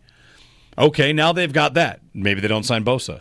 Maybe they just are happy with Michael Hoyt and Ogunjobi. They've got more of a needed defensive end. Maybe defensive end goes first round and third round. And maybe they go, whatever. It's a little butterfly effect that's a deal they looked into and it never went anywhere. I think it's probably for the best that it didn't. He's missed so much time. Mm-hmm. And for my money, anybody can get hurt. But if I'm taking a risk on who I'm going to pay and boom bust, if he doesn't play, how will I be? If it's a Bosa versus a Gier Alexander, I think I like the Bosa bet better, personally. I think I like the Bosa bet better. Because they are similar in that way, that they are top players where their biggest concern is absolutely unavailable. Yeah. The team acquiring Gier Alexander would have been on the hook for $8 million. Right, that's not bad. Hold on, I don't know if that's exactly right though. I got to see if there's other stuff added into that. But whatever, it's more than Tre'Davious White would have been. I wonder if it could have affected their draft, because if you signed, this is why like him signing right now might feel like a little. It's not even necessarily Tre'Davious White for me, that part of it, because like Tre'Davious White. At this point, big, beloved Bill, all-time legend, he's going to be a Wall of Fame guy. But like last year, he was replaceable. He was a replaceable player. The Rams benched him and then got rid of him for nothing. And then the Ravens had him in and out of the lineup. And he played okay in Baltimore, but he was a spare part last year. Like, he's not Tre'Davious White of old. If he had Bob Smith was his name, and he had the year he did last season, then I don't think we would be treating him as anything on this roster right now. But he's there. The bigger problem for me is that Hairston exists. And if you were to sign Gier Alexander right now, you think you wouldn't take Hairston? And let's say it's a healthy contract. Right. No, if you did it right, this can go back to that too, though. You could block him out. Because if you sign Alexander and he stays healthy, he's not coming off the field. Yep. And neither is Christian Benford. So at that point, I guess that would be good, because if Alexander stays healthy, I mean, you might have an all-pro corner on your hands. But your rookie's never playing. Your rookie's never, like, there's no plan to put him in other than, well, we're waiting for Alexander to get hurt. And that's where now to revert back to before the draft, I wonder if he could have actually changed their draft plans. Like, would they have drafted Maxwell Hairston if Gier Alexander was on the roster? Because, again, to my point, you're never playing the rookie unless that guy gets hurt. And you might bet on it, him getting hurt, but I don't think both of those things really could coexist easily. You might have done something else in the draft had you signed Alexander. Might have. I just think he rates higher than Trey White does a lot. They did ultimately, they signed Bosa and still drafted a defensive end with one of their top picks. Right, Alexander, depending on the cap hit, it would have been a bit of a gamble, but they would have had their interest in it. But as you lay it out now, I don't think there's really any pathway. It would be he'd be replacing Dane Jackson to me on the roster, right? And is he going to sign up for that? Doesn't he think he can probably still, if he's healthy, he can start? So he gets to pick wherever he wants to go and go somewhere. Go start for Miami after they trade Jalen Ramsey, if they can trade Jalen Ramsey. The other thing, too, like, one reason I'm differentiating between White and Alexander, because they might sound similar. Like, hey, these were all pro corners that haven't been able to stay healthy for the last 3 years. And, like, why should I assume Alexander is more likely, if he stays on the field, to give me a high level of play than Trey White is? I think it's the nature of the injuries. Trey White tore his ACL and then tore his Achilles. No, that's tough. Like the two worst injuries you can really have in football. Alexander, it's been more nagging injuries. His injury history is missed 2 games with a groin pull, 6 weeks with a shoulder injury, 1 week with another groin pull, 13 weeks AC joint sprain. That's a shoulder injury. So not good, but I'd much rather have a shoulder injury as a corner than a knee injury or an Achilles injury. Missed a game with a concussion, missed a couple more games with groin injuries. I guess he's got a lot of these soft tissue stuff. I mean, you got to go back 8 years to anything knee-wise, ankle-wise, and those are the injuries I would really be scared of. So Soft tissue can be nagging, can be annoying, but I do think they're different in that way. I think if Alexander stayed healthy, I would expect him to be better than a healthy Tre'Davious White would. 803-0550, 1-888-550-2550. Mandatory minicamp. 24 teams report for mandatory minicamp today. The terms of the Aaron Rodgers contract are out, and they're interesting. And weird. Very interesting. I'll tell you about them when we return. And I think it defines what is a good season and kind of how different teams have different championships, right? I've kind of said to you the Sabres championship is just making the playoffs. Mm-hmm. They kind of have to get promoted to playoff team. That's their cup right now, is making the playoffs. Well, I think Pittsburgh has a brand new Lombardi trophy, and they might not be proud of it, but it's reality. That's next.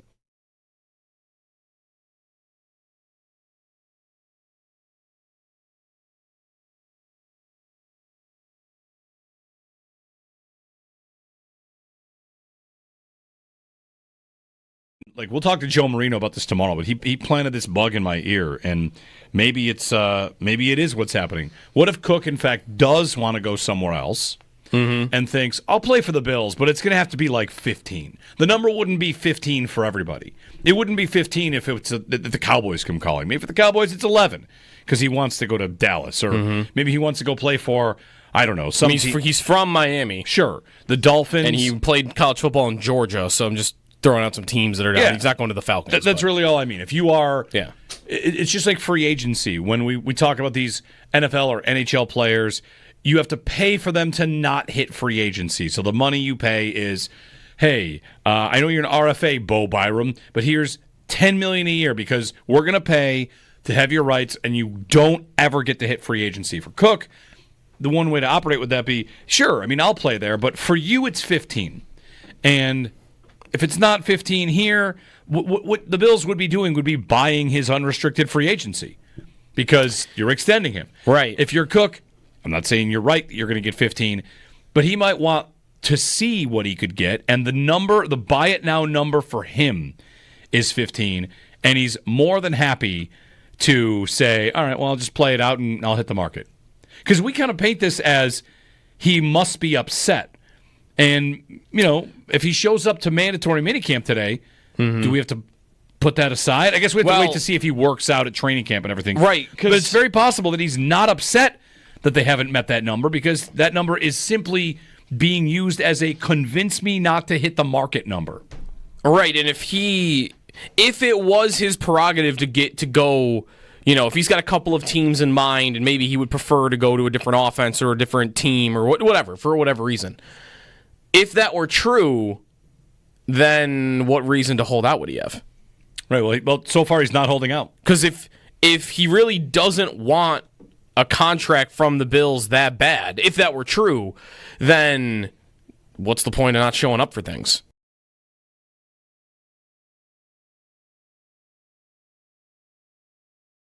Bills mandatory minicamp today. There's chatter, Joe, that James Cook is in town.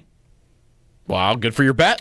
There is chatter that he is in town, and there's a podcast locally.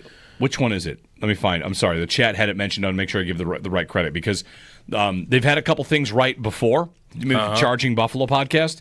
They had like a Spencer Brown story, and they had a Taylor Rapp story at one point. Both turned out to be correct. Circling the Wagons podcast. Okay, thank you. Yeah. Circling the Wagons. They're reporting that Cook will be in. And I've also heard Cook is in town. So we'll see about that. If he is, we're going to hear from him. That's the most interesting part of that. Will he speak on the issue? Also, will he participate in any fashion? Will he stand on the sidelines? That's right. But mandatory minicamp, attending and not participating feels like less than a hold-in that is happening at training camp. I'd want to look and see, has that ever been done?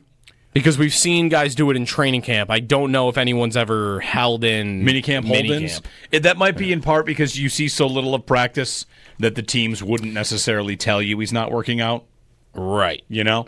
Yeah. So, hey, it's a hold-in. Great, James. All right, we're going to do some stretching, go out there, run around for 5 minutes, and then when the media leaves, you can peace out.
Panthers rout the Oilers 6-1, taking a 2-1 series lead in the Stanley Cup final.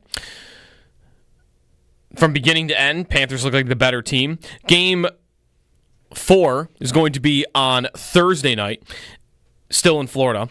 Coverage of the Stanley Cup Final and WGR, presented by Fiegel Car and Joyce, your border attorneys, and brought to you in part by Window Nation, the perfect fit for your home and wallet. In the NBA, tomorrow, the series continues 1-1 Thunder and Pacers. Bills mandatory minicamp starts today. Will James Cook be in attendance? There's some whispers that maybe he is in town, but we'll see if he participates. We'll get media from coaches and players throughout the next couple of days. Later on today, though, is the start of minicamp for the Bills. There are players to watch around the league, including TJ Watt in Pittsburgh, also Trey Hendrickson in Cincinnati, and Terry McLaurin in Washington. Those are your Paddock Chevrolet sports headlines. Paddock Chevrolet celebrating 90 years of being your hometown dealership.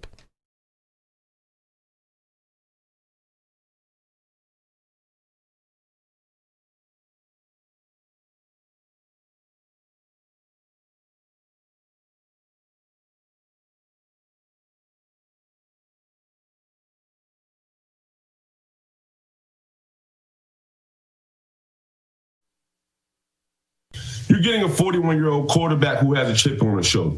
A guy last year, from an individual standpoint, had comparable stats to Josh Allen. Both threw for over 3,000 yards. Both had 28 touchdowns. Yes, Aaron Rodgers had 11 interceptions. Josh Allen had 6 interceptions and had an MVP-type season. Nevertheless, man, if I'm the Steelers right now, I'm treating Aaron Rodgers like a hired mercenary, like an assassin, like John Wick. I don't need you to reset the culture. I need you to come in, win football games, and lay your opponent down and go home.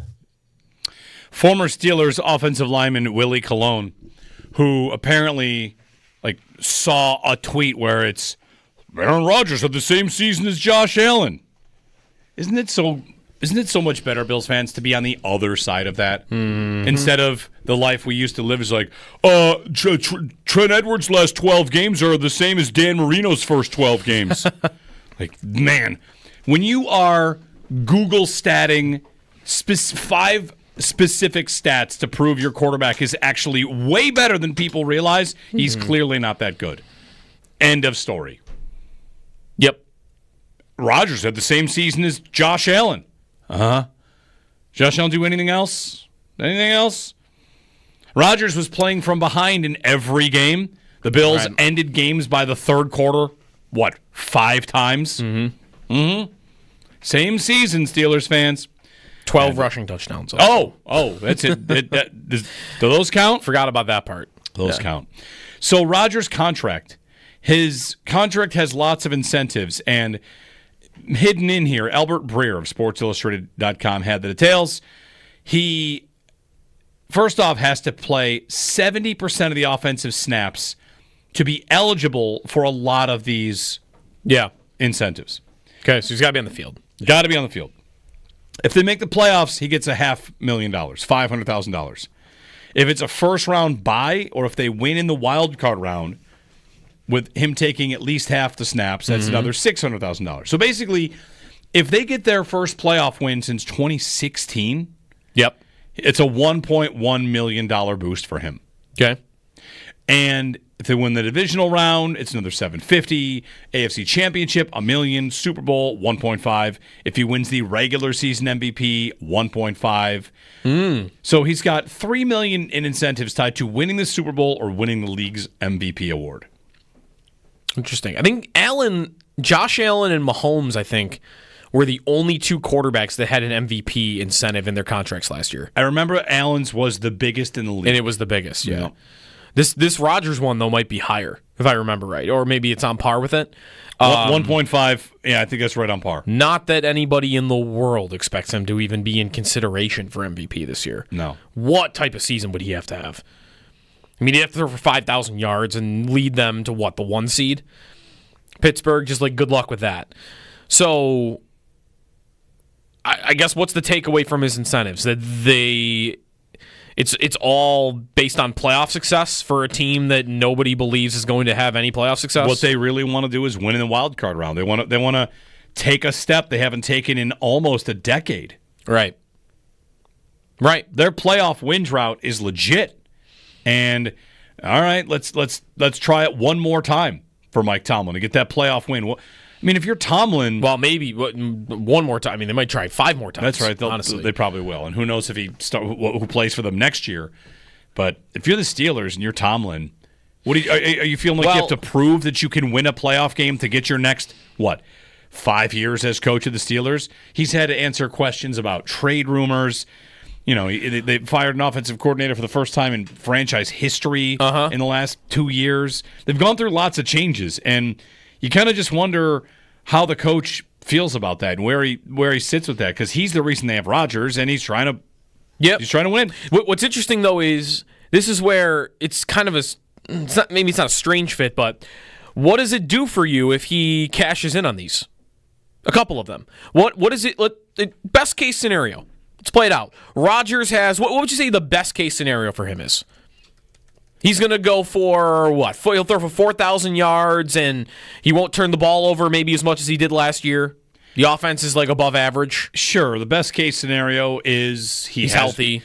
He has Josh's season throwing the ball like he kind of just did, which is, right. But maybe he doesn't turn the ball over. Doesn't turn it over 20 times. Like he's he did, part of an offense. He and DK Metcalf have some chemistry. Okay. The Steelers get their usual overachievement from a defense that's got some pieces on it, and they win a playoff game. Okay, let's play that. That's to me, that is the best case scenario. And then what happens?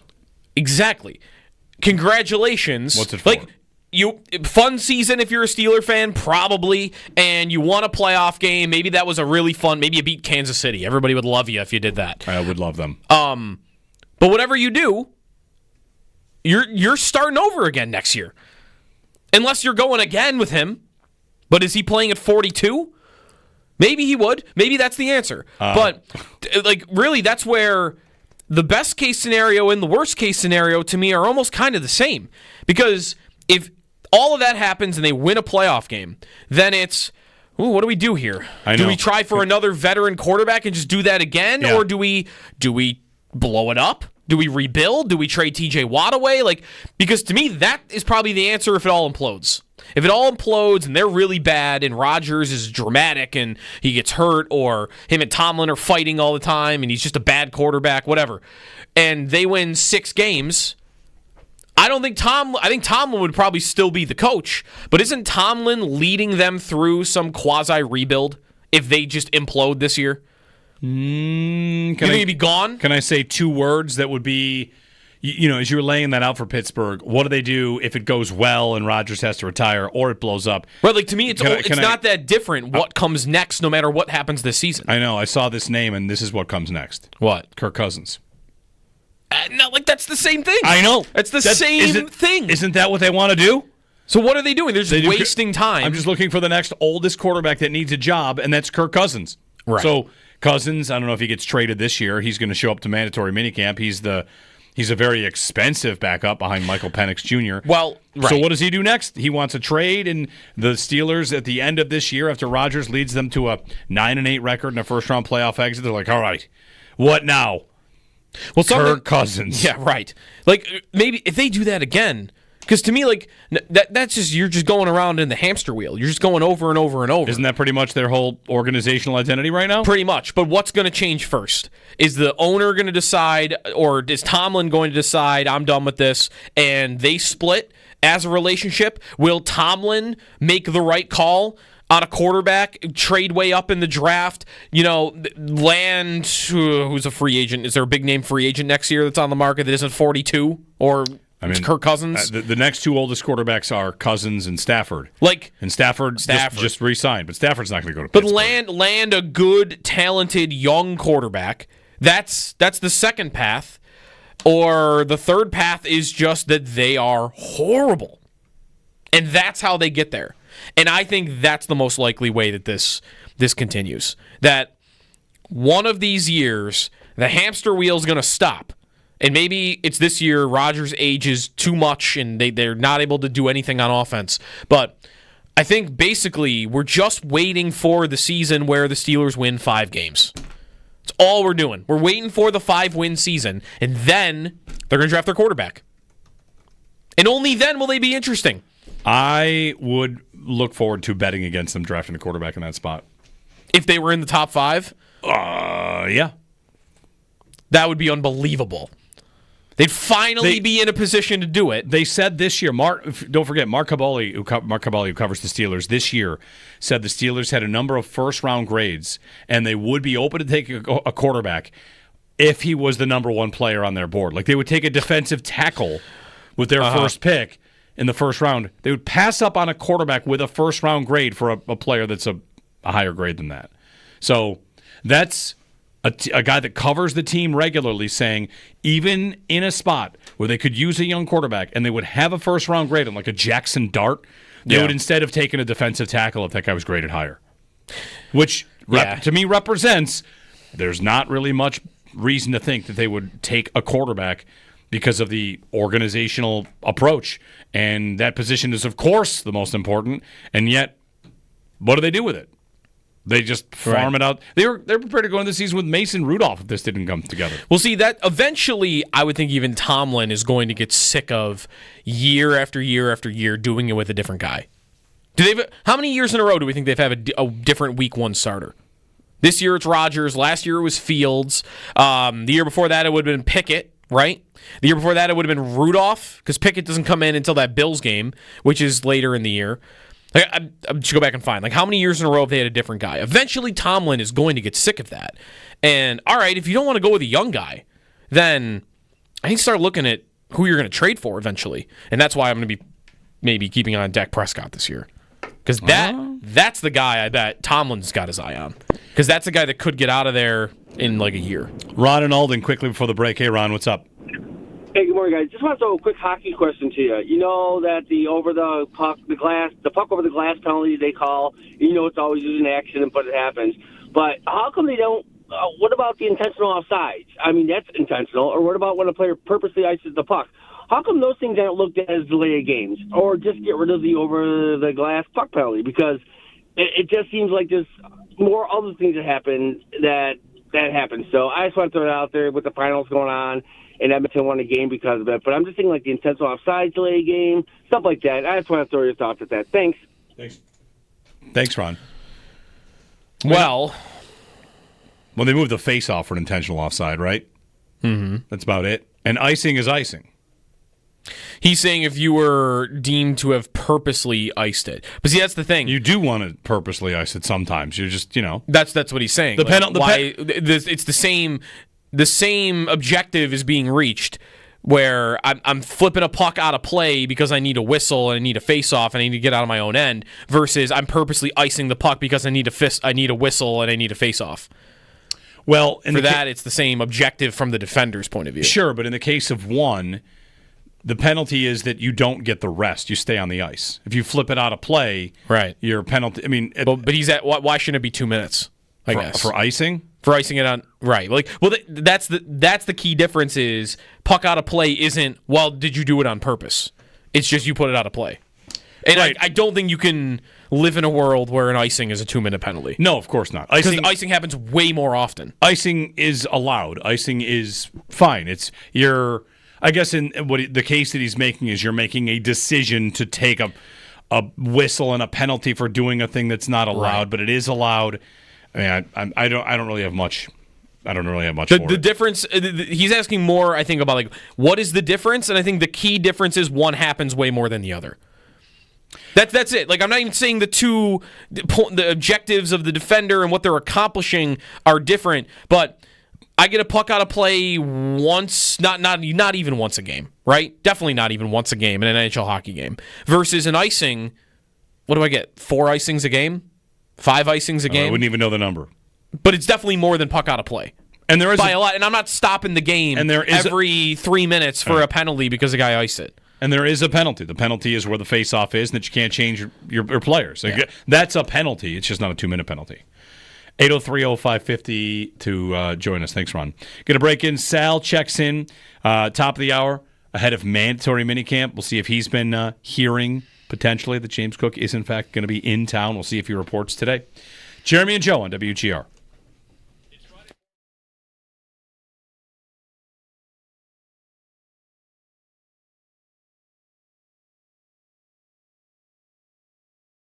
like we'll talk to Joe Marino about this tomorrow, but he planted this bug in my ear, and maybe it is what's happening. What if Cook, in fact, does want to go somewhere else and thinks, I'll play for the Bills, but it's going to have to be like 15. The number wouldn't be 15 for everybody. It wouldn't be 15 if it's the Cowboys come calling. Maybe for the Cowboys it's 11 because he wants to go to Dallas, or maybe he wants to go play for, I don't know. He's from Miami. Sure. The Dolphins. And he played college football in Georgia, so I'm just throwing out some teams that are down. Yeah. He's not going to the Falcons. That's really all I mean. If you are, it's just like free agency. When we talk about these NFL or NHL players, you have to pay for them to not hit free agency. So the money you pay is, hey, I know you're an RFA, Bo Byram, but here's $10 million a year because we're going to pay to have your rights, and you don't ever get to hit free agency. For Cook, the one way to operate would that be, sure, I mean, I'll play there, but for you it's 15. And if it's not 15 here, what the Bills would be doing would be buying his unrestricted free agency because you're extending him. Right. If you're Cook, I'm not saying you're right that you're going to get 15, but he might want to see what he could get, and the buy it now number for him is 15, and he's more than happy to say, all right, well, I'll just play it out and I'll hit the market. Because we kind of paint this as he must be upset. And, if he shows up to mandatory minicamp today, do we have to put that aside? I guess we have to wait to see if he works out at training camp and everything. Right. But it's very possible that he's not upset that they haven't met that number because that number is simply being used as a convince me not to hit the market number. Right. And if it was his prerogative to go, if he's got a couple of teams in mind and maybe he would prefer to go to a different offense or a different team or whatever, for whatever reason. If that were true, then what reason to hold out would he have? Right. Well, so far he's not holding out. Because if he really doesn't want a contract from the Bills that bad, if that were true, then what's the point of not showing up for things?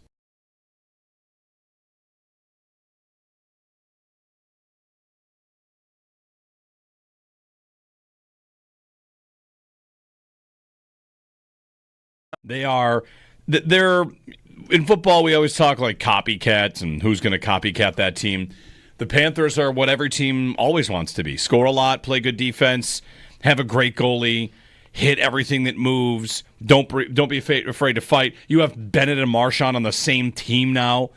Yeah. Florida has assembled the Avengers of what hockey fans want their team to be. Uh-huh. What's not to like? And McDavid is Thanos.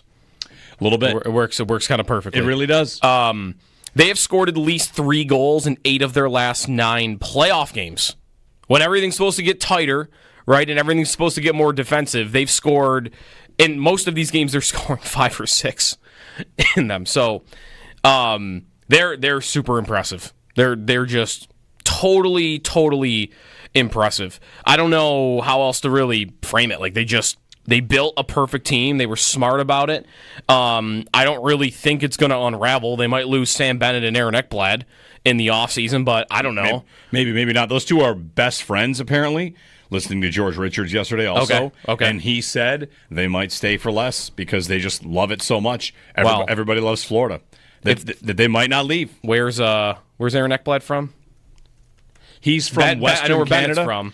They're from this. They're both from Canada. I know that. Okay, Bennett's from like just outside of Toronto. Yeah, because he played at Kingston. Aaron Ekblad's from Windsor, Ontario. Okay. Are we sure that the two best friends won't ride off together to Toronto? To Detroit or to Toronto? To Toronto. I suppose.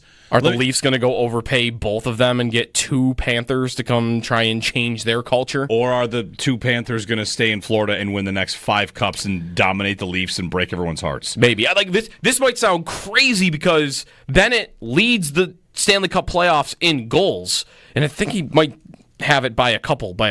He's got a little bit of a margin maybe right now.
Happy June 10th. It's Tuesday. It's warm out. June, let me tell you, what a comeback. After May was terrible, June's been rocking. It's my last day in my 20s. 30 years old tomorrow. What did you do on your last day in your 20s? Anything? Do people do that? It's a Tuesday night, so it's not like... That I don't remember. I do remember my 30th birthday very well. Yeah? Yes. Because... Did you go away for it, or... That's not the reason. How many singular birthdays do you remember? I remember my 30th. I remember my 21st. Some of it. I remember I don't think I remember any specific birthdays since then. I turned 21 during COVID. The first month of COVID. Okay. Do you remember the day? The party? Like what I'm getting at is, what I mean. I've had. It snowed on my birthday during COVID. It was in April. It was super fun. I remember my 28th birthday only because it was 2 days after my wedding, and we were flying to Venice that day. Okay. So I spent it in traveling, driving to Toronto, and then in the air.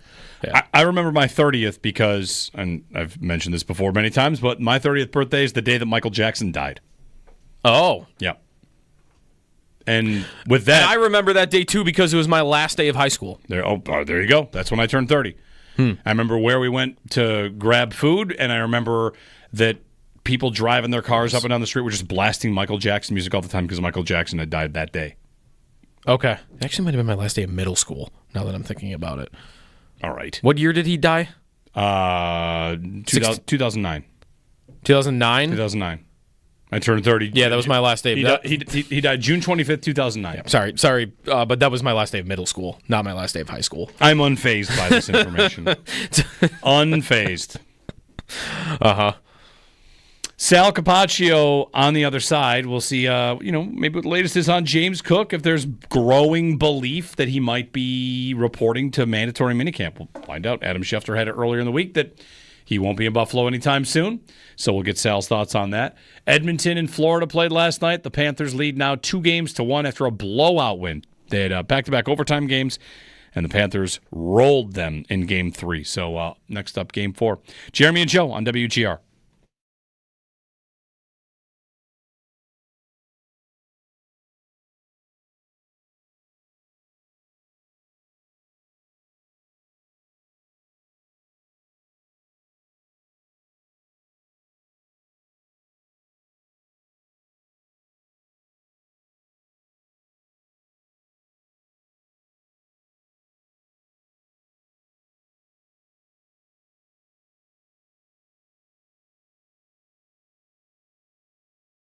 Sneaky Joe DiBiase here for Signals in Irving.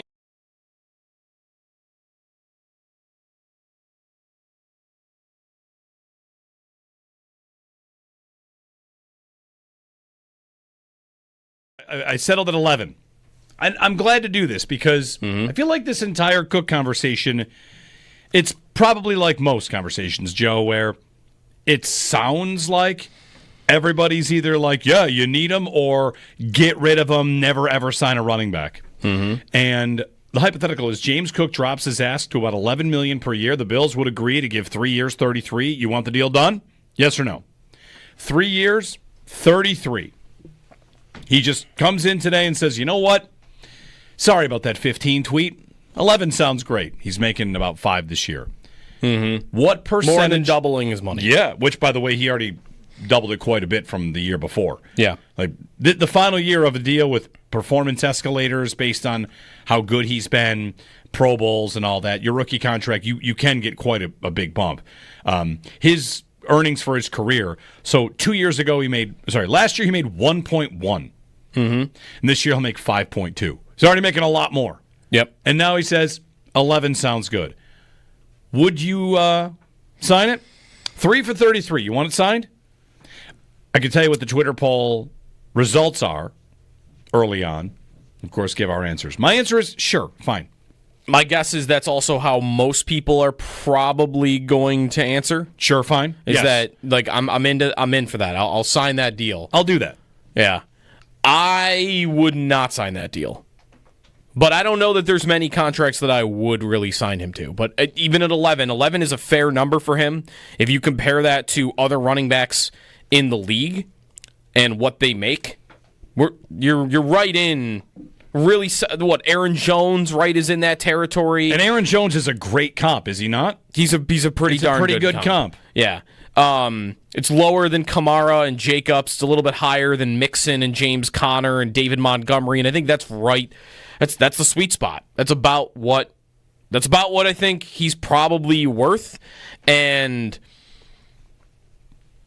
I would not sign him to that contract.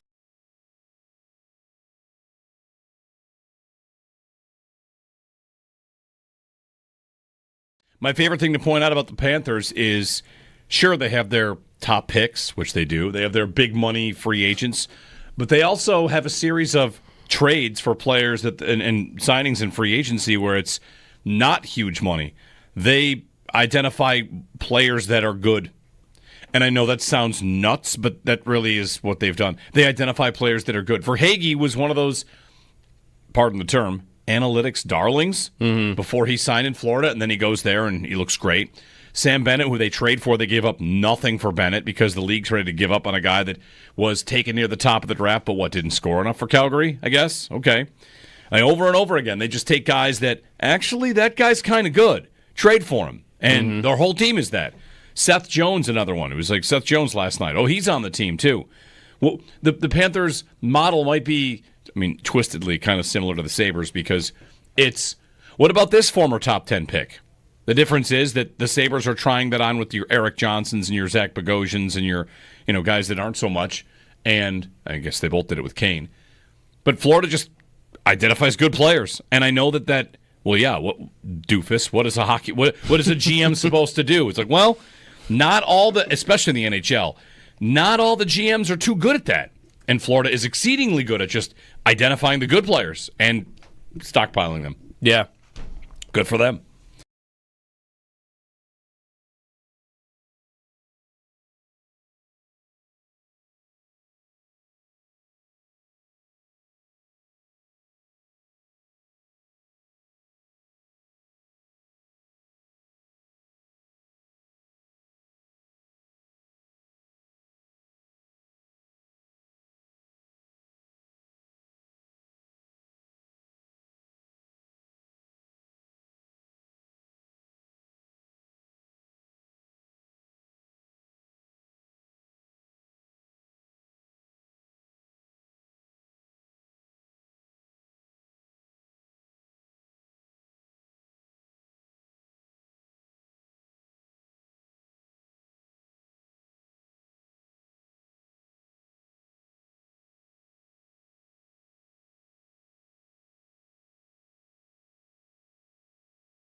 Will James Cook be at mandatory minicamp? We will find out today.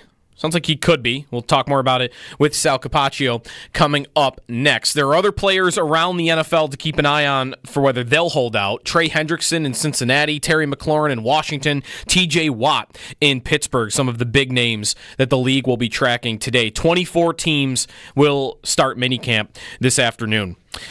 To the Stanley Cup Finals, 6-1, Panthers over the Oilers. Florida dominating last night to take a 2-1 series lead.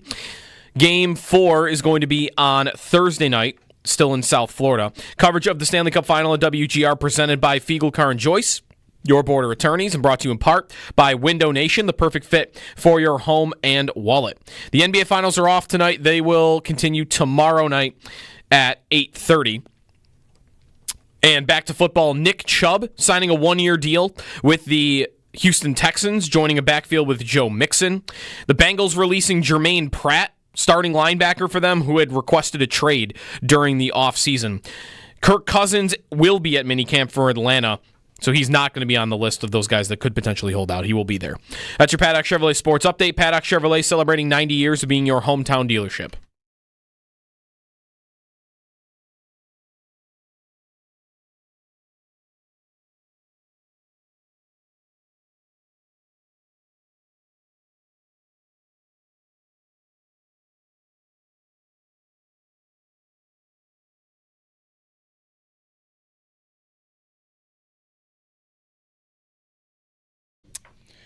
Ahead of mandatory minicamp, we'll get to Mr. Sal Capaccio here. Bills will practice today, a couple days this week, and then the big break for the break before training camp. And here we go, mandatory minicamp. Sal, good morning. Good morning. Happy mandatory minicamp day. How are you guys? We're all right. We'd seen the. We did not talk yesterday, Sal. Right? Did we? Did we talk on the way? No, I don't remember. Did we have you on? Yeah, we had him on yesterday. Yes, that's right. We did. We had you on at 7. We'd heard the report from Adam Schefter. It might be some time before James Cook's back in Buffalo. Now it seems, I don't know, Sal, maybe we're all kids, at Christmas shaking a box and guessing what's inside of it just to fill time. But there have been some rumbles that maybe Cook will be here. Ultimately, we'll find out in a few hours. But it really is the number 1 through 5 story of this week for mandatory minicamp for the Bills.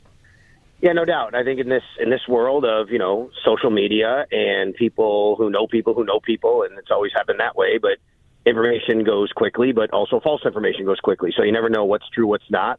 But there's a lot of people out there who maybe claim to have seen him somewhere or know he's here or things like that. But, it's our job to kind of get it right and make sure that we know for sure. So we won't know that until Sean McDermott speaks at 11:45 a.m. today. I mean, it's possible, I guess, we could know for sure something from James himself or the Bills, but 11:45 a.m., that's when Sean McDermott speaks, and we'll know for sure if James Cook is there. But I've heard those same rumblings from people. Now, listen, doesn't mean if he is here that he's going to participate fully. That is another kind of bit to the story, right, which is he here is number 1, okay, and if it's no, then we know he's not. If it's yes, then the question is he participating with his teammates in mandatory minicamp? Or is it what they call a hold-in, which means he's here because that allows him to not get fined, but he still doesn't participate because he is obviously, trying not to get injured and wants this contract and making a statement. Would it be weird, Sal, if that happened in minicamp? I'm trying to think, whenever we talk about hold-ins in today's NFL, I feel like they almost are always referencing a player doing it at training camp. Not to say it's never happened at minicamp, but I don't know how normal that is around the league. I don't think it'd be weird. I think it's happened, Joe. I just think that we don't think about it as much because training camp means a lot more, right? So maybe the storyline doesn't get out there as much. And if you look back, I'm sure that's happened. I think if I remember right, I think Jordan Poyer did for one day, and then he came back and he participated. And then I think maybe TJ Watt did a little while ago for the Steelers. I'm not positive, but I don't think it'd be too weird. I mean, I think these things happen. I've seen the reports about, how much money he'd be forfeiting, how it works, and all of that. There's so much, there's some confusion that's going on, accrued seasons. Let's just say, let me just try to kind of put it down to basic terms here. It is not a $17,000 per day fine. It is $17,000 the first day. The second day, it's an additional $34,000. The third day, it's an additional $52,000. That is cumulative. if he were to miss all 3 days and not show up at all, he would be fined over $104,000. Once you get to, now that has nothing to do with his accrued seasons. What an accrued season is you get credit for playing a season, which counts towards your contract and allows you to become a free agent once you have 4 seasons. If he misses this week, that has nothing to do with that. If he were not to show up the first day of training camp for mandatory camp, he would lose an accrued season, which means he wouldn't even be able to become a free agent at the end of this year, which obviously, he's not going to do. So in that case, once we get to training camp, it's a different story, and you would think he would be there, but then who knows? Maybe he just leaves or doesn't do anything then if we're not in a position where he's comfortable with his contract situation.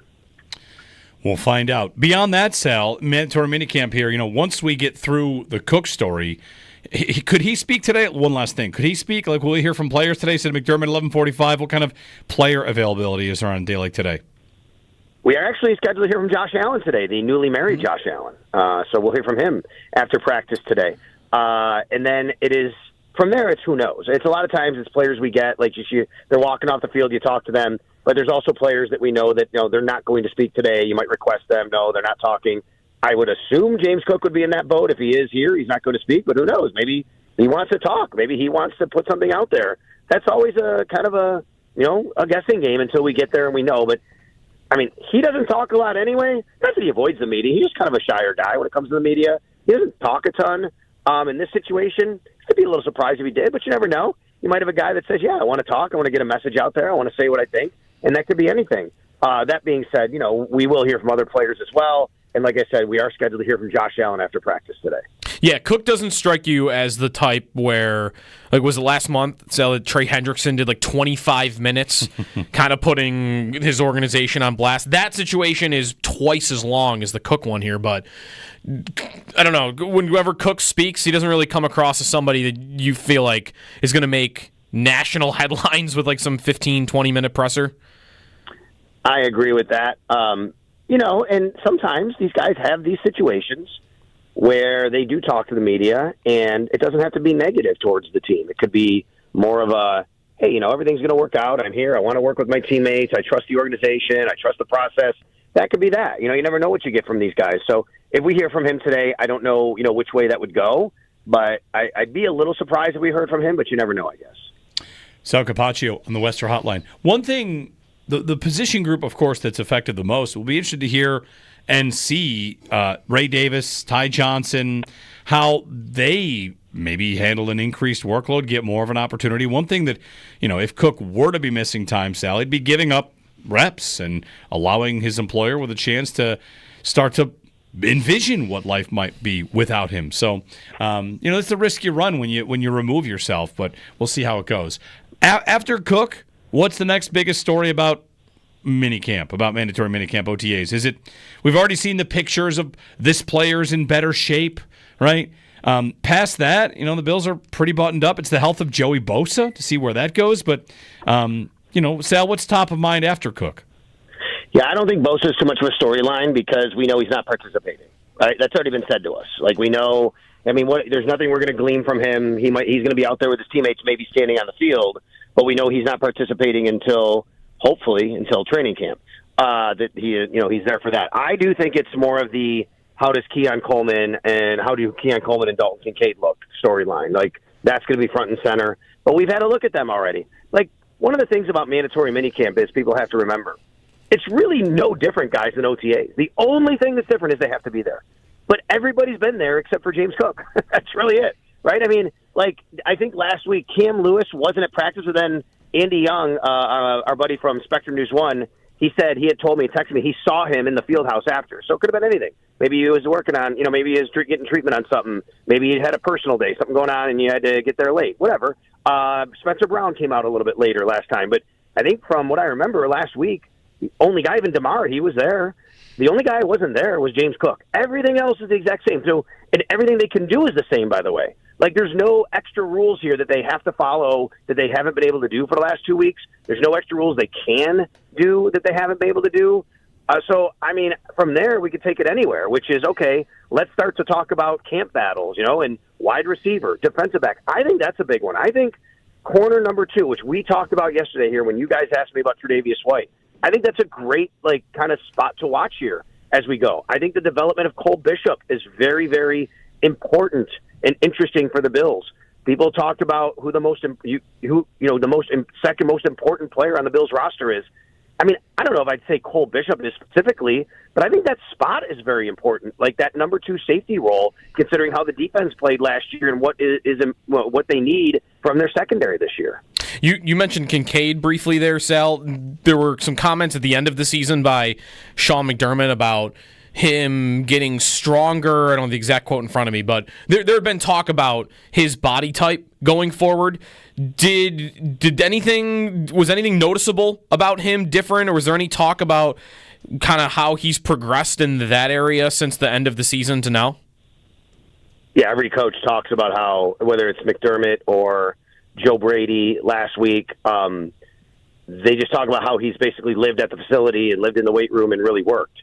Now, I can't tell you, honestly, that I've looked at Dalton Kincaid and said, oh, my God, he's a lot bigger, right? I mean, he only has a certain frame, and you can get bigger, and guys do that. Maybe that's the case. There was a lot of – I posted a picture last week. He had a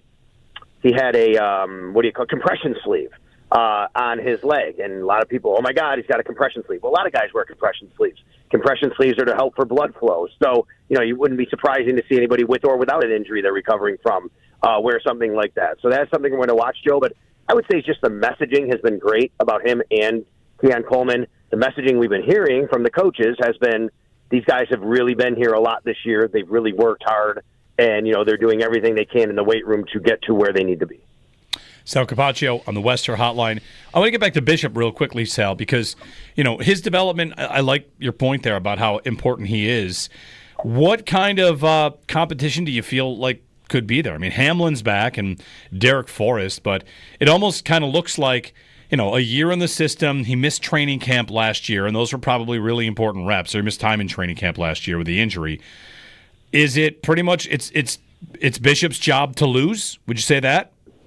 I look at it that way, Jeremy. Yes, I do. I think if Cole Bishop is not the starting safety week 1 for the Bills, Sunday Night Football against the Baltimore Ravens, something went wrong. Then something went wrong. And whether that's an injury to him, hopefully that's not the case, or he just did not, get to where you need to be. Because, let's be honest, even though DeMar Hamlin started at safety last year, and I think he was a lot better than people expected him to be, there was still a ceiling there, right? Like, Cole Bishop needs to just clear that ceiling, because we know what DeMar Hamlin is and can be. And if you go into your this year with DeMar Hamlin once again as your starting second safety, I think there's a lot of questions about, okay, well, what are we doing here? Because that's as high as you can go. And again, I don't want to sound like I'm demeaning DeMar Hamlin, because I think he played well last year given his role.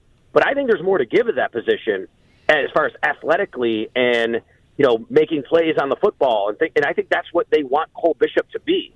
Now, Derek Forrest, he does have, to me, kind of a higher ceiling. I also think he's also a little more of a boom or bust type of player. Like, this is a guy that I think, like, you put him in there and he's going to make a play or two, but you could also look back and go, oh, he also got beat a couple of times. That's a guy that's going to help you on special teams. He's going to help you in spot duty. You could always go with the safety, the safety pick at safety, Cam Lewis, who can come in. He can help you out. But again, that goes back to what's the ceiling there. I think Cole Bishop needs to win that job. I think they need him to win that job. And if Cole Bishop doesn't win that job, I think that something probably has gone awry here with where Cole Bishop is. Would you say the same, that phrase, his job to lose? It strikes me as a little different. Would you say the same about Max Hairston or no? I wouldn't say it that way with Max Hairston. Okay. I think Max Hairston, we're talking semantics here. The way I look at that position, Jeremy, is I think he's going to be given every opportunity to win the job. I don't know if it's his job to lose, because I think that they are very comfortable if Tre'Davious White has to line up week 1. Like, if Tre'Davious White lines up week 1 as your starting corner, I don't think there's this panic of what happened. Maybe some fans out there, I don't think the organization looks at it that way. If DeMar Hamlin does, I think you're wondering what happened with Cole Bishop. I mean, yeah, Max Hairston is your first-round pick. He's also a rookie, right? It doesn't have to happen right away. Maybe they feel like he can be the guy. I mean, Christian Benford did win that job over Kyer Elam, and eventually Kyer Elam never got out there. But there were times, I think I remember right, I think Christian Benford might have even rotated with Dane Jackson a little bit, that first year, right? So it doesn't have to come right away. I just think that they are probably okay with if Max Harrison doesn't win the job right away, there's room for that. I think you need Cole Bishop to kind of be that guy right away after being a year in the system and a year in their offseason. On that position, Sal, Gier Alexander being released yesterday, and there was a report from Jordan Schultz that the Bills had been talking to the Packers earlier in the offseason about him. I mean, I would guess that was before the draft and before they signed Tre'Davious White. So with those moves happening probably since then, would you imagine that there's no, even though they showed interest earlier in the offseason, that they've done too much to the position for there to be a fit still? Seems like it would be really unlikely, Joe. I mean, if it's a player they're very interested in, you never know, right? They could say, look, it's still an upgrade over what we have and what we can be here. There's no doubt that could be the case. So I would never rule it completely out. But I do think, you think about the work they did, and I'll even go beyond that. It's not just, I mean, they re-signed Tre'Davious White, brought him back, Dane Jackson, drafted Max Harrison, drafted Dorian Strong, who I think has looked pretty good as a later round pick. Like, you've just added so much to that position, and I think you need these guys. You need a couple of young guys to come along and play. And, yeah, I just don't know if there's enough room now to do something like that. And let's also remember, now that he's getting released or been released, he has a say. If you're Gier Alexander, you get traded to the Bills. Okay, well, you're on the Bills or wherever. Now it's like, well, I'm going to a team that just drafted a first-round guy, and they brought back a beloved player who really knows their system. I don't know if he would think that that's the best opportunity for him. Right, and he had a contract which you could have done some control with, whereas now, well, I guess I don't know what the market will look like for him, because this isn't much of Bill's point, Sal, but there's a lot of veteran corners still available. Like Rasul Douglas didn't sign, Griffin is another one. I mean, Stephon Gilmore never signed. So I think he probably goes to the top of the list, but he's not the only available veteran corner for a team out there that would need one. But I don't know. I feel like he's not going to just sign somewhere for the vet minimum. I agree, Joe. It's probably more like he probably gets a little bit more than the vet minimum, a couple million more than that, maybe, whatever. But then he also has some incentives in there. I think of like an Elijah Moore deal. I'm not comparing this player to the career, but Elijah, 2-point-something million guaranteed, and then he's got up to $5 million. Or maybe it looks more than that, but that's something like maybe you're looking at a guy who's out there and says, look, I can still play. They know that. The thing with Gier Alexander is, like, I think he goes right to the top of the group of you mentioned because of his talent. It's just the injuries. He just hasn't been available over the last couple of years for the Green Bay Packers. But, man, if he goes somewhere and he stays healthy, like, he can really help a team, right? I think that's what's so intriguing about him. So, yeah, it's interesting how these things work out. I saw the report, about the money that Aaron Rodgers made to kind of diverge from that on your point, Joe. So Aaron Rodgers making, what, $13 million base? Is that what it is, I think? Yeah. Yep. Guaranteed 13 base, and it can go as high as 20. And I'm like, and I see some people saying, oh, that's a good deal for him. And I'm thinking, I don't know, who are they negotiating against? He had one option. Why are you paying him $13 million? Like there's nobody else he could have gone to. Like, to me, I think that's that's too much of an overpay, not for the player necessarily at his stage of his career. You could debate that, but who are they negotiating against to give him that contract? I guess they'd be negotiating against his retirement, right? Like, but, I guess so. But you would have to be confident that he would be real about that. That if you really wanted to get into it with him on money and say, well, we're not going above, there's no other team in the league you could play for right now, so $8 million is our max. And Rodgers says, well, it's 15 or I'm retiring. I don't know that I'd believe him. That's what they'd be negotiating, though, against, is the threat of him retiring. That's exactly right. So I think a lot of times these things go in a way where you look at it and you say, wait a minute, like, how did the guy get that kind of money? Sometimes you're like, wow, they got him for a steal. And, beauty's in the eye of the beholder, so we'll see. The comments under I think it was maybe Rappaport when he tweeted out, because a few of the guys did, and I was reading the comments, and literally they were half people going, oh, my God, that's a really good deal for him, and the win-win. And half the people going, holy cow, how could you pay him that kind of money? Did you see the incentives, by the way, like what they are? No, I didn't. They're all playoff Playoffs. incentives, except for there's $1.5 million for if he wins the MVP. And then the rest of them are if he wins a playoff game, he gets this. If he wins the divisional round, he gets that. If he wins the Super Bowl, like it's all based on what the Steelers do in the playoffs. Wow. No, I did not see that. So, all right. Well, hey, I mean, that's close to their team incentives then, really. Team incentives tied into him, which is good. And, you know, I mean, look, I mean, last year he had some hot moments. He really did. Like, he looked pretty good at times. And there were other times where he didn't look so good. I think he got better as the season went on, you know, but, yeah, I think it was clear also he didn't want to stand in the pocket and get sacked. So they're going to have to make sure they do a really good job. I don't think their offensive line was as good last year as they wanted it to be. You know, that's interesting, though. I didn't see that. But, again, just going back to the point of sometimes these veterans are on the market, and you mentioned a couple guys, Rasul Douglas, Stephon Gilmore. Like, if one of those guys signed today, I would think, okay, probably like a very close to vet minimum deal. And vet minimum for them, though, is, you know, they've been in the league 10 years, right? I mean, Gier Alexander hasn't, so his vet is going to be a little bit lower than that. But I do think that a lot of times a guy like Gier Alexander, because of what he can bring you, you say, wait a minute, like, you know, you go out, you sign him, give him a little extra juice there, and then give him some incentives because if he hits and stays healthy, that's a really good player for you. I mean, I've heard, you know, a lot of teams, you know, well, who should sign him? Who should bring him in? The Dolphins, right? Jalen Ramsey situation. That's another one to watch today. Like, he's not going to show up today, right, for mandatory minicamp. Right. You know, he's looking to get traded there.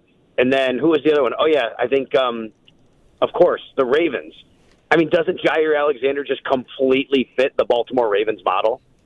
Oh, 100%. And I think they have a need there, if I'm remembering. I mean, I don't know who they replaced him with, but I know Trey White was playing for them in that playoff game against the Bills, and he's no longer there. So, yeah, should have a so spot. We'll see. Thanks, Sal. You got it, guys. Thanks. Sal Capaccio. Be waiting to hear a little bit more from Bills minicamp. Sean McDermott, 11:45 today. He mentioned we'll hear from Josh Allen. And, of course, we'll get the latest on James Cook and whether or not he'll be in attendance today for the first day of mandatory minicamp. Jeremy and Joe, you can give us a ring if you want, 803-0550. Joe said he had some mini trivia. I got some trivia based on our conversation that we just had a little bit at the end there with Sal. All right. Some trivia. You could try to tell me why there's an asterisk on my latest accomplishment. Try to make a case there's an asterisk. Not really. But maybe. Not really. We'll find out. All right. Give us a ring. 803-0550 on WGR.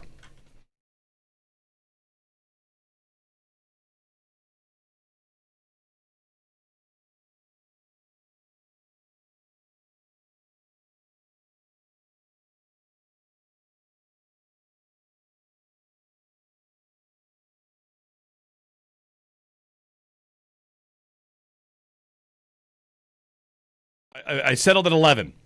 I'm glad to do this because I feel like this entire Cook conversation, it's probably like most conversations, Joe, where it sounds like everybody's either like, yeah, you need him, or get rid of him, never ever sign a running back. And the hypothetical is James Cook drops his ask to about $11 million per year. The Bills would agree to give 3 years, 33. You want the deal done?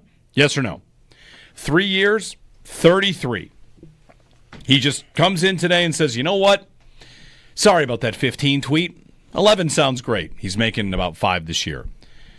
What percentage? More than doubling his money. Yeah, which, by the way, he already doubled it quite a bit from the year before. Yeah. Like the final year of a deal with performance escalators based on how good he's been, Pro Bowls and all that, your rookie contract, you can get quite a big bump.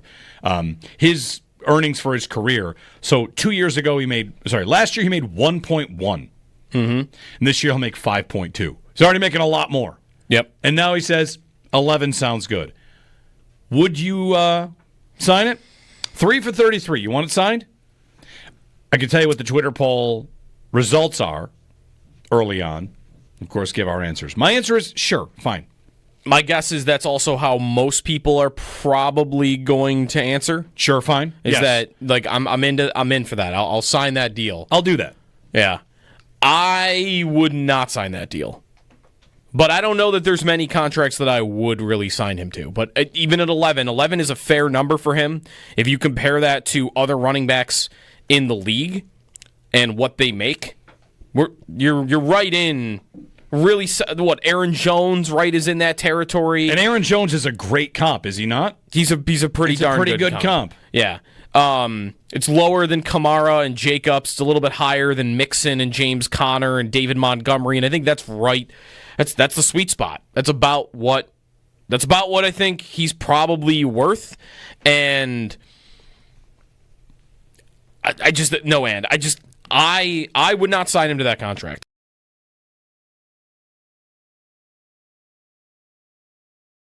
On that position, Sal, Gier Alexander being released yesterday, and there was a report from Jordan Schultz that the Bills had been talking to the Packers earlier in the offseason about him. I mean, I would guess that was before the draft and before they signed Tre'Davious White. So with those moves happening probably since then, would you imagine that there's no, even though they showed interest earlier in the offseason, that they've done too much at the position for there to be a fit still?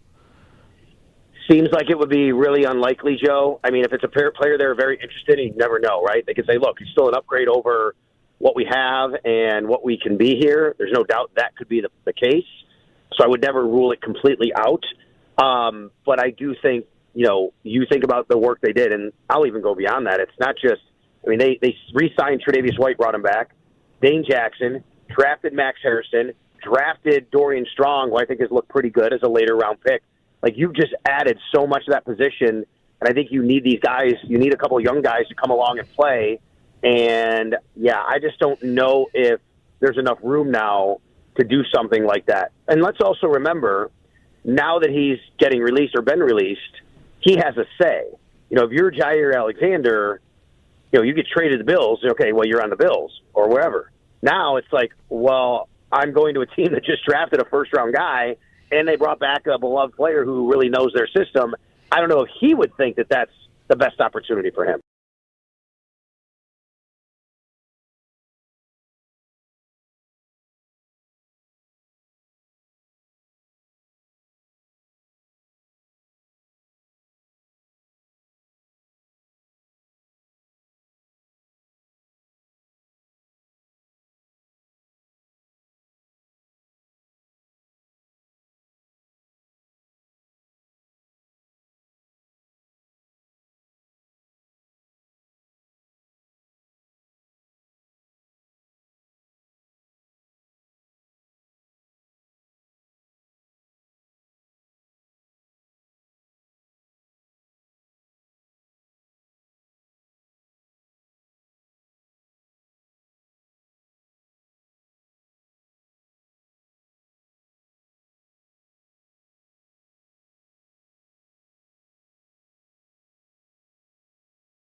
Panthers ran away with Game 3 last night, a 6-1 win over the Oilers. That's a 2-1 series lead for them now. Game 4 will be back in Florida on Thursday night. You'll be able to listen to that game right here on WGR. Coverage of the Stanley Cup Final on WGR is presented by Fiegelcar and Joyce, your border attorneys, and brought to you in part by Window Nation.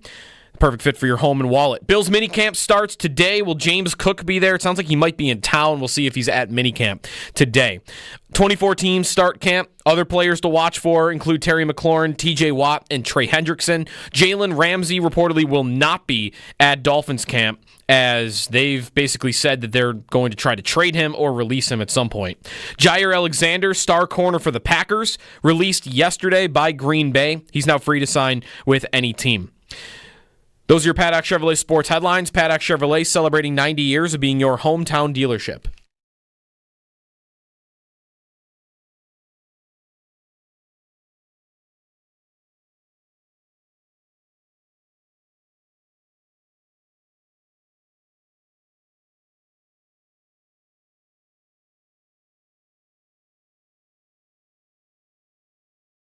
What kind of player is Gier Alexander viewed as around the NFL now in the open market? You guys mentioned the 14 games over the past 2 seasons, which means 20 missed. Go 2 more years back. 34 of the past 68 games. He's just as likely as he is unlikely to be on the field. I think you hear the name Gier Alexander and you expect, again, how much is it going to take? Might be a lot more modest than people currently are forecasting for a player that just a couple of years ago looked like one of the game's best defensive players. Field Yates on Gier Alexander, who I do not consider in the mix for the Bills. The Ravens idea, I thought you guys have made a good case there. They lost somebody to an injury earlier this season in their secondary. Yeah. The name is escaping me right now. On ESPN, they're debating comeback player of the year. And it's kind of funny how in the wake of the Hamlin, Flacco, and then Hamlin didn't win it last year either. Right. And who won it last year? It would have been... Burrow? Okay, because I think right now they're discussing Dak Prescott as comeback player of the year. Yeah. As a candidate. And would it be weird? Yeah, Burrow won it. Geno Smith, Flacco, Burrow won it a second time. He's won a comeback player of the year twice now. Dak had season-ending hamstring surgery. Okay. All right. Is it weird that when though? Like in week November? Is it weird that I want to say, all right, you want to make it about injuries? Let's only make it about ACLs. Or come back from the ACL of the year, basically. Yeah, I feel like hamstring injury that shut down his season. I mean, is there he tore his hamstring in half? But is there probably hurts? I feel like comeback player of the year for an injury should be, we wondered if he would ever have it again. And who has ever said that about a hamstring injury on a quarterback like Dak Prescott? Okay, I could see that. What did Hutchinson have though? Did he tear his ACL? Trey Hutchinson, Aiden Hutchinson, because he's the other favorite. Okay, Aiden Hutchinson missed more of the year, and I think had a more serious injury. Yes. Yep. Christian McCaffrey is another one. He's one of the favorites. He had double Achilles problems. Ooh, there's Gier Alexander. Trevor Lawrence, JJ McCarthy. No. Okay, well, time out. No JJ McCarthy. Odds makers. J.J. McCarthy hasn't played a snap. That would be the greatest comeback player of all time. There will be some fights if McCarthy is like leading the charge on that. What a comeback. Rashi Rice. Okay. Brandon Ayuk. Ayuk missed basically the whole year. Tua. ACL. He missed 4 games last year. Dave in Buffalo. Hey, Dave, good morning. Good morning to you. Thanks for taking my call. Thanks for calling. Good. I think like everybody else, I'm interested to see what Cook does. But in the big picture, I really don't think it makes any difference what he does. The team has a goal of making it to and winning the Super Bowl. And if Cook is here, then that's the goal, and we want him to help us do that. And if he's not here, that's a goal. And we, hope we get something good when we get rid of him. But in the big picture, it really doesn't make a big difference. I think this team is really focused behind Josh and other folks on keeping focus on making and winning the Super Bowl. And Cook has a choice today about whether he wants to play or whether he doesn't want to play. But in the picture, it really doesn't matter to us. I think that we're in good shape because with Davis, we have a good plan B behind him. And with Ty behind him, we have a good third option. And actually, if Cook went away, then we'd pick up another guy. That'd be our third option in this. So it really doesn't matter what he does. I mean, he doesn't have to decide today, though, whether he's playing or not. Like, If he doesn't show up today or this week, I'm still fully believing he's going to be on the field for them in week 1. Like, this all really is kind of just to pass the time a little bit for the Bills, right? Like, yeah. Is anybody believe he's not going to be there week 1? For any reason. Trading him, he sits out. No. I don't believe he wouldn't be there. I can't fathom that he wouldn't be on the field in week 1. So, how much does minicamp matter? How much does training camp matter? I'm not worried about him not being at any of this. The thing that I'm always just a little bit nervous to do, and I'm not even necessarily disagreeing with the concept that, how many games would they win without Cook? We did this exercise Friday last week. Yeah. I just don't want to continue to get into the habit of no one matters. Well, only Josh matters. Who else matters? I asked you, I went through every player on the offense and said, if this player were to leave after the year and be replaced by a second-round draft pick, what would you change in the way you think about the Bills? And there's not a single player other than Josh that you really changed anything about. Dawkins leaves and they get a second-round left tackle. How many games did they lose? Would you drop him by a half a game? But there's a ranking of these guys. I understand right? that. There is a hierarchy. That's right. There's no doubt that there's a hierarchy. There's no doubt that these players have. It's hard to put a flat number on it, but we are so spoiled by how good Allen is. I always want to be careful to say no one matters. Diggs doesn't matter. Diggs did matter for 50 games, and then he just didn't matter, and they were still great. You made the point yesterday, we kind of joked about it afterwards, that the Oilers won the Cup after trading Gretzky. The takeaway is not that the great player didn't matter. The takeaway is that you can win a lot of ways, and having as many great players as possible is the thing. You don't have to tell me that running back is not a high priority position. I'd like the Bills to not spend so many premium draft assets on it. And with Cook, he's one of their better players. He's one of the, if you were to rank every single positional player they have, everybody on the offense, 1 through 32, where they rank in the NFL, Allen is QB 1. Dawkins is left tackle 3. 5. 3. Spencer Brown is right tackle 7. Connor McGovern is center number 13. Sure. Khalil Shakir is receiver. Slot receiver. Slot receiver number 10. Okay. Josh Palmer's outside receiver number 37. 25. Okay. Keon Coleman's outside receiver number 52. 29. James Cook is running back number 8. We both said 8 at the exact same time. And again, it's not a premium position. I would agree. But I'm watching the great teams that I'm going to compete with saying having someone great there does matter to us. And the Bills are a great team, and we just put him above a lot of these other players. So I just don't want to get too deep in the habit of no one but Josh matters.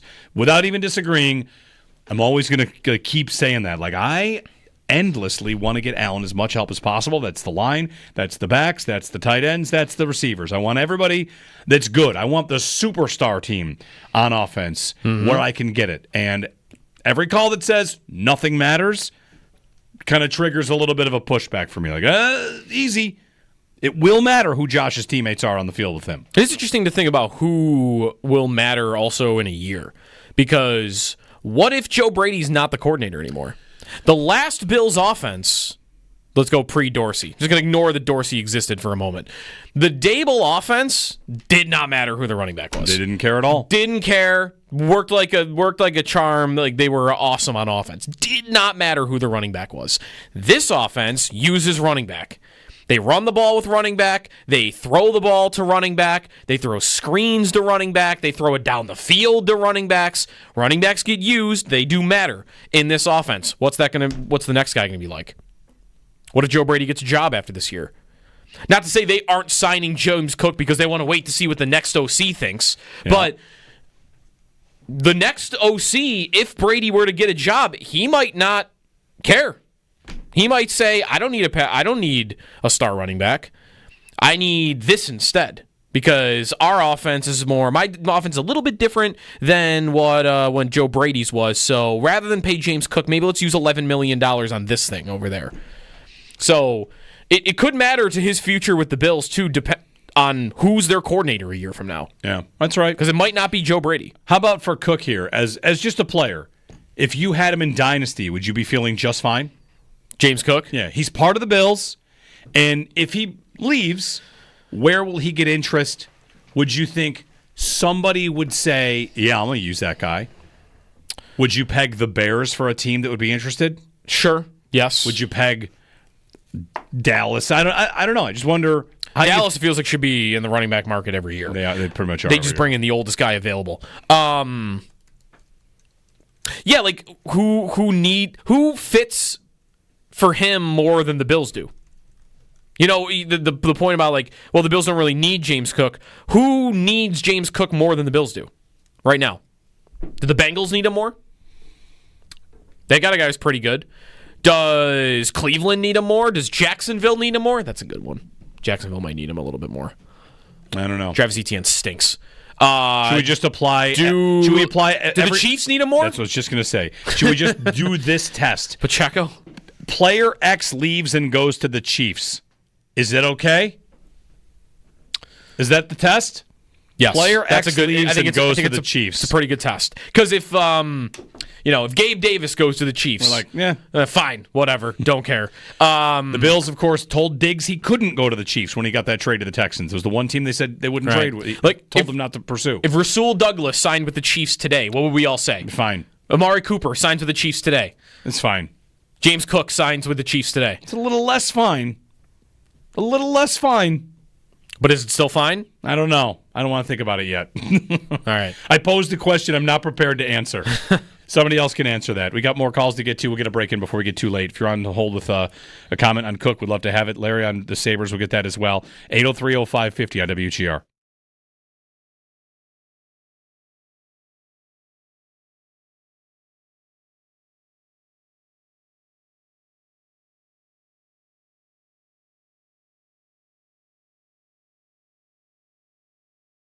Jeremy White here for Whalen Brewing. We'll be heading down there tomorrow, dropping off a bunch of stuff to get ready for. On that position, Sal, Gier Alexander. The report from Adam Schefter, it might be some time before James Cook's back in Buffalo. Now it seems, I don't know, Sal, maybe we're all kids, at Christmas shaking a box and guessing what's inside of it just to fill time. But there have been some rumbles that maybe Cook will be here. Ultimately we'll find out in a few hours. But it really is the number 1 through 5 story of this week for mandatory minicamp for the Bills. Yeah, no doubt. I think in this world of social media and people who know people, and it's always happened that way. But information goes quickly, but also false information goes quickly. So you never know what's true, what's not. But there's a lot of people out there who maybe claim to have seen him somewhere or know he's here or things like that. But, it's our job to kind of get it right and make sure that we know for sure. So we won't know that until Sean McDermott speaks at 11:45 a.m. today. I mean, it's possible, I guess, we could know for sure something from James himself or the Bills. But 11:45 a.m., that's when Sean McDermott speaks, and we'll know for sure if James Cook is there. But I've heard those same rumblings from people. Now, listen, doesn't mean if he is here that he's going to participate fully. That is another kind of bit to the story, right? Which is he here is number one, okay, and if it's no, then we know he's not. If it's yes, then the question is he participating with his teammates in mandatory minicamp? Or is it what they call a hold-in, which means he's here because that allows him to not get fined, but he still doesn't participate because he is obviously trying not to get injured and wants this contract and making a statement. Would it be weird, Sal, if that happened in minicamp? I'm trying to think, whenever we talk about hold-ins in today's NFL, I feel like they almost are always referencing a player doing it at training camp. Not to say it's never happened at minicamp, but I don't know how normal that is around the league. I don't think it'd be weird. I think it's happened, Joe. I just think that we don't think about it as much because training camp means a lot more, right? So maybe the storyline doesn't get out there as much. And if you look back, I'm sure that's happened. I think if I remember right, I think Jordan Poyer did for one day, and then he came back and he participated. And then I think maybe T.J. Watt did a little while ago to the Steelers. I'm not positive, but I don't think it'd be too weird.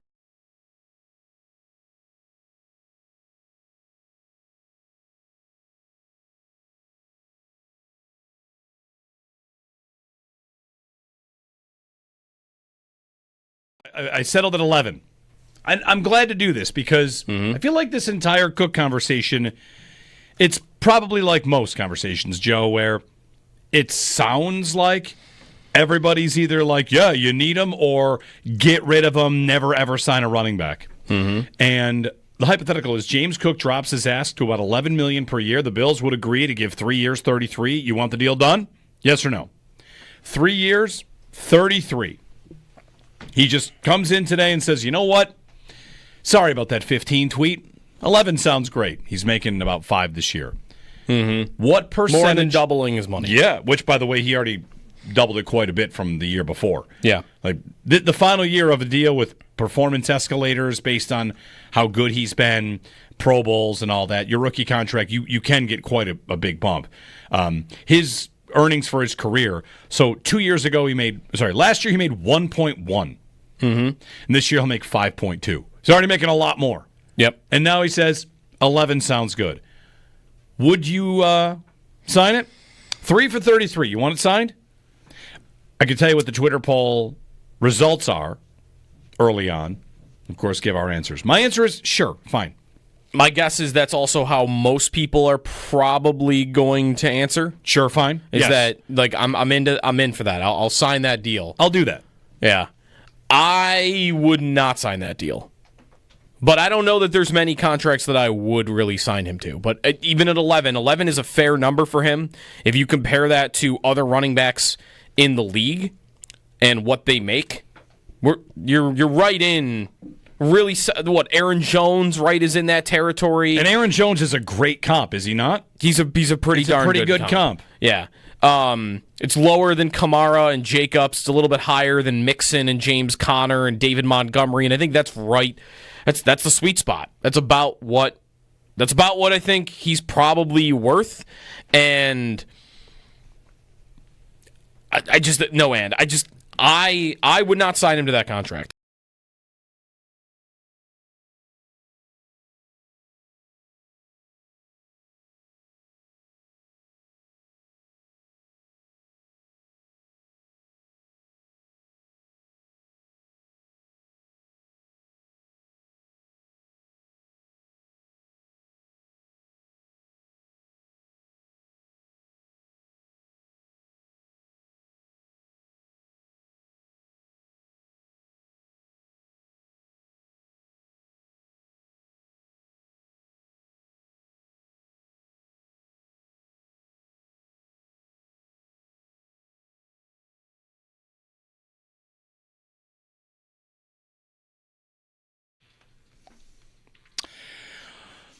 Jeremy and Joe, good morning. We are expecting James Cook to be at minicamp, aren't we?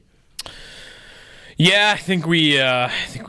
I'll let you buy a couple dollars out of our bet for $4.85 right now.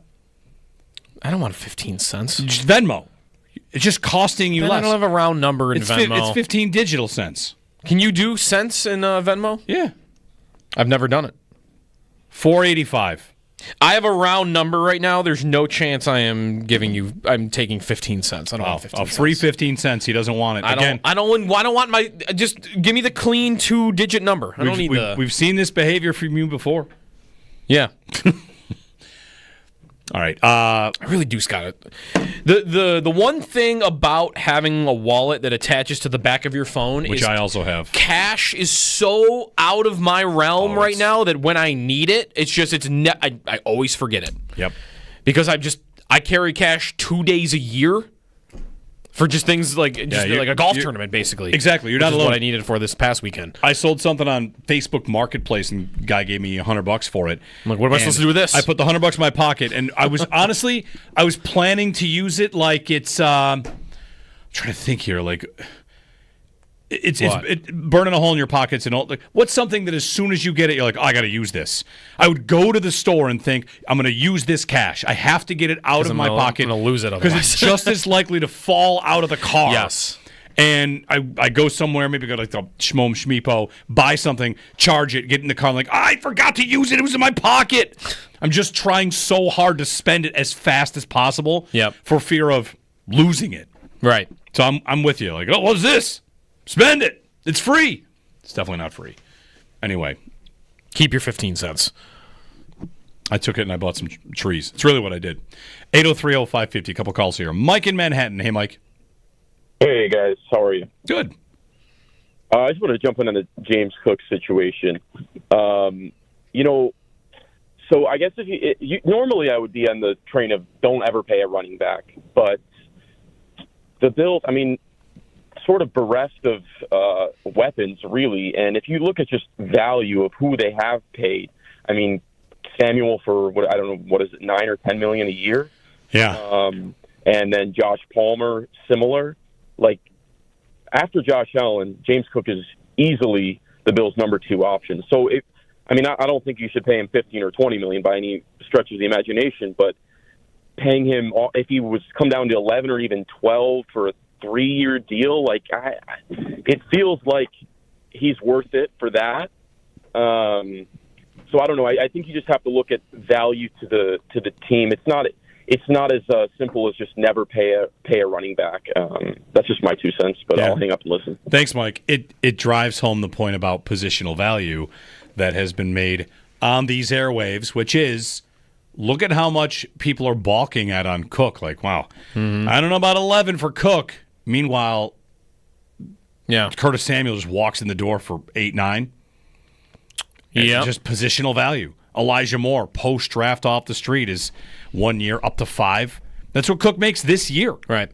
It's we don't even know if Moore is going to play. Receivers, there are so many more of them, and they are still so much more expensive. You just have to pay so much to get them, even the middle-class ones. And here, to put Cook in the upper class of running backs, you'd be at middle-class receiver money. So thanks for the phone call, Mike. 803-0550. We have a wide-open segment on the other side. Justin and Larry, stick with us. I do have a Sabres thing for you, so Larry, stick with us. And I've got trivia. Because there's another case of, I think other people think things about this Sabre that aren't really true. That happened with Cousins. I think it's happening again on this current trade market. I'll play you that when we get back.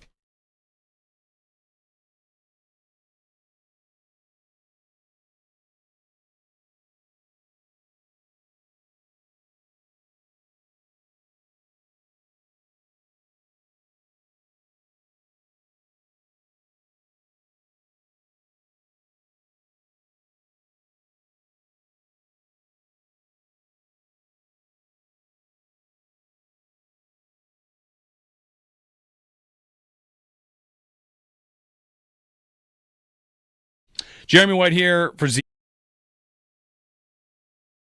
We heard the report from Adam Schefter. It might be some time before James Cook's back in Buffalo. Now it seems, I don't know, Sal, maybe we're all kids, at Christmas shaking a box and guessing what's inside of it just to fill time. But there have been some rumbles that maybe Cook will be here. Ultimately we'll find out in a few hours. But it really is the number 1 through 5 story of this week for mandatory minicamp for the Bills. Yeah, no doubt. I think in this world of, social media and people who know people, and it's always happened that way, but information goes quickly, but also false information goes quickly. So you never know what's true, what's not. But there's a lot of people out there who maybe claim to have seen him somewhere or know he's here or things like that. But, it's our job to kind of get it right and make sure that we know for sure. So we won't know that until Sean McDermott speaks at 11:45 a.m. today. I mean, it's possible, I guess, we could know for sure something from James himself or the Bills, but 11:45 a.m., that's when Sean McDermott speaks, and we'll know for sure if James Cook is there. But I've heard those same rumblings from people. Now, listen, doesn't mean if he is here that he's going to participate fully. That is another kind of bit to the story, right, which is he here is number 1, okay, and if it's no, then we know he's not. If it's yes, then the question is he participating with his teammates in mandatory minicamp?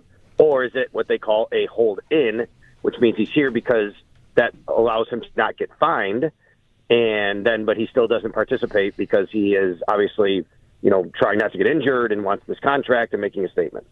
Would it be weird, Sal, if that happened in minicamp? I'm trying to think, whenever we talk about hold-ins in today's NFL, I feel like they almost are always referencing a player doing it at training camp. Not to say it's never happened at minicamp, but I don't know how normal that is around the league. I don't think it'd be weird. I think it's happened, Joe. I just think that we don't think about it as much because training camp means a lot more, right? So maybe the storyline doesn't get out there as much. And if you look back, I'm sure that's happened. I think if I remember right, I think Jordan Poyer did for one day, and then he came back and he participated. And then I think maybe T.J. Watt did a little while ago for the Steelers. I'm not positive, but I don't think it'd be too weird.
6-1, the Panthers over the Oilers in Game 3 last night, so it's a 2-1 series lead now for Florida. They'll host Game 4 on Thursday night, looking to take a 3-1 series lead. We'll have that game here on WGR. Coverage of the Stanley Cup Final on WGR is presented by Fiegelcar and Joyce, your border attorneys, and brought to you in part by Window Nation, the perfect fit for your home and wallet. The Bills minicamp begins today. Will James Cook be there? We'll see. Sean McDermott expected to speak with the media. Stay tuned during the Extra Point Show. Hear some things live. Also around the league, 24 different teams are starting their minicamps today. And there are some players to watch. Jalen Ramsey's not expected to be at Miami camp. That's not surprising, as the team has talked about trading him for much of the offseason, and he has not been dealt yet. Gier Alexander, star corner of the Packers, released. He is now available to sign. There's a report from Jordan Schultz that earlier in the offseason, the Bills had been talking with the Packers about trading for Alexander, but since probably have drafted both Hairston and signed Tre'Davious White. That's your Paddock Chevrolet Sports Update. Paddock Chevrolet celebrating 90 years of being your hometown dealership.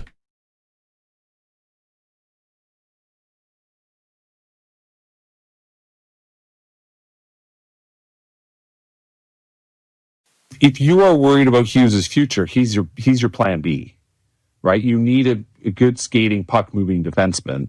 And in the long run, if it's not going to be Quinn Hughes, I guess Bowen Byram would look good in that spot. He's obviously not Quinn Hughes, but he still brings that style of game, which clearly you need. Like, if you're going to survive, you need a defenseman who can skate.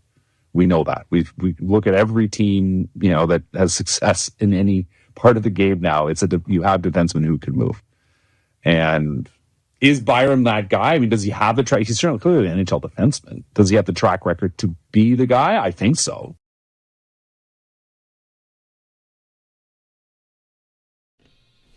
So, who is that?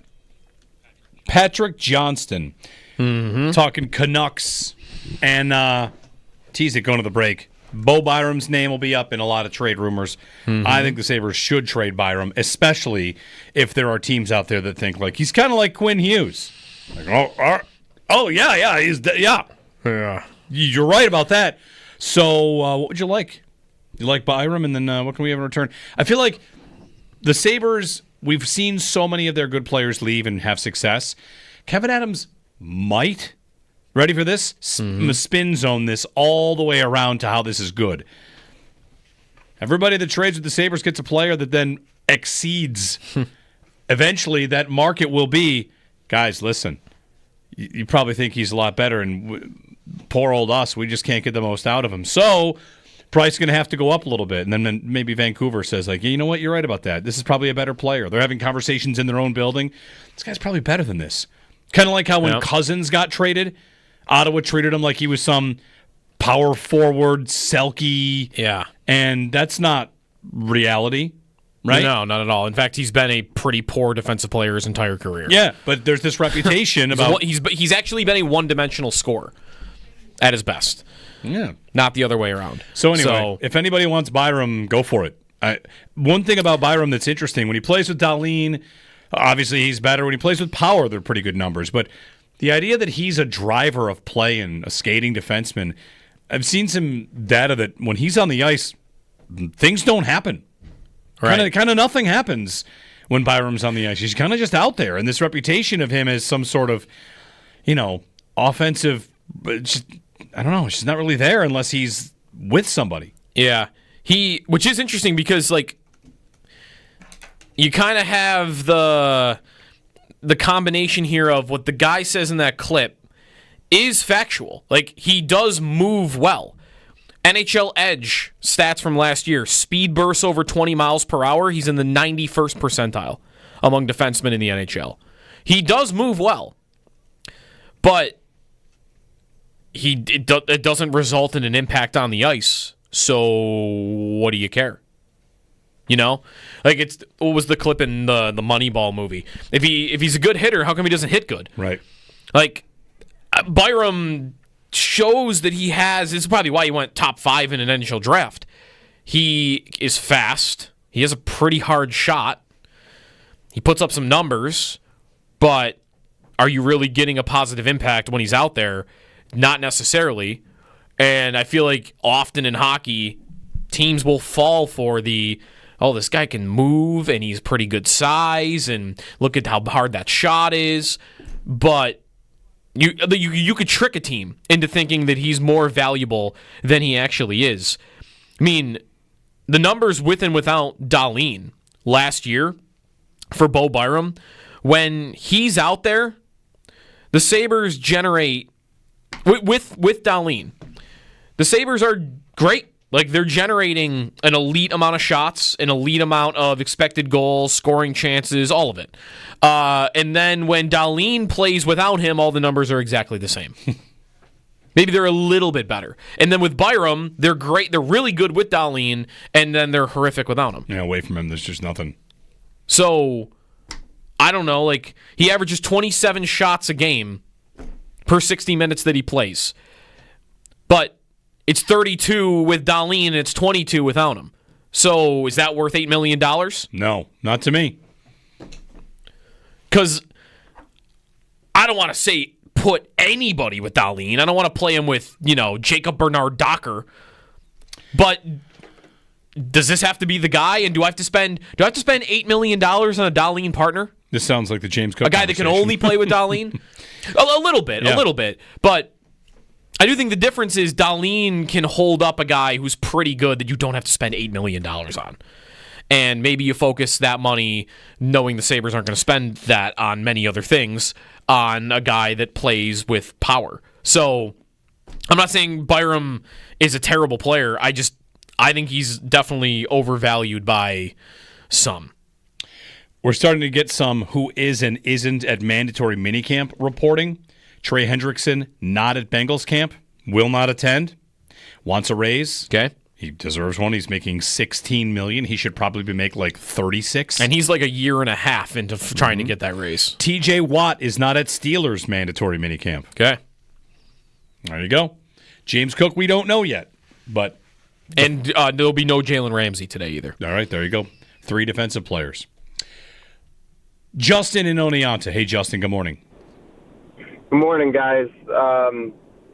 Anxious week for me. It's the week of my wedding, and then you're adding my top dynasty running back may not show up at Bills minicamp. So I'm having a great week.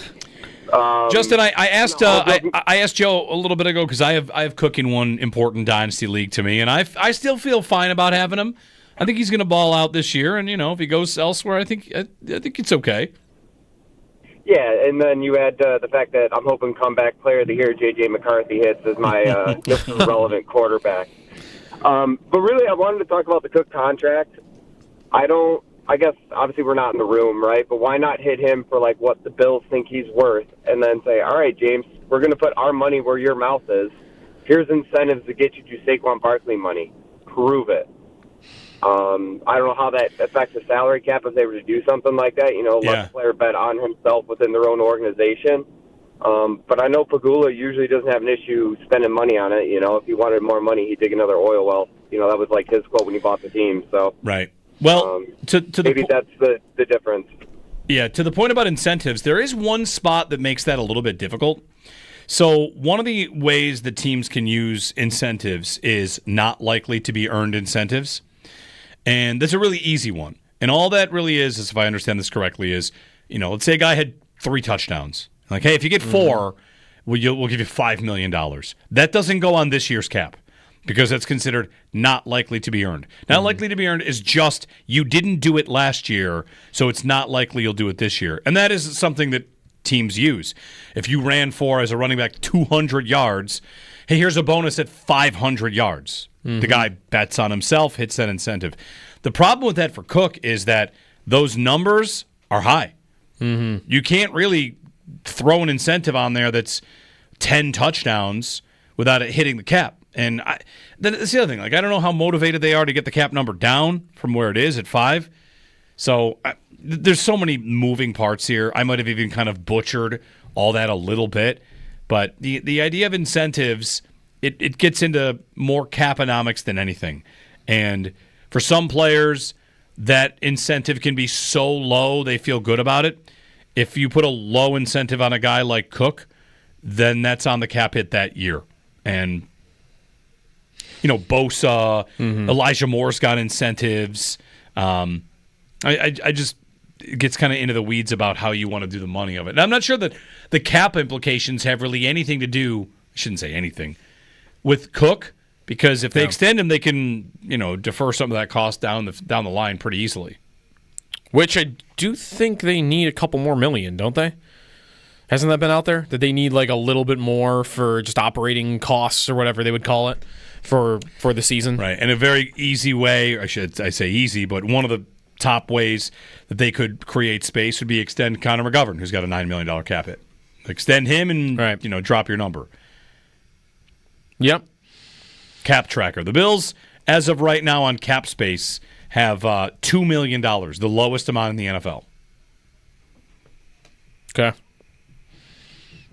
I mean, a lot of don't all these guys include incentives in their contracts to some degree? Everybody's got something. To some degree. Except for the few that are getting like fully guaranteed contracts. But the Bills don't do that. Nor do many teams. So I wouldn't expect that. 803-0550, our phone number. Let's get to Larry in South Florida. Hey, Larry, good morning.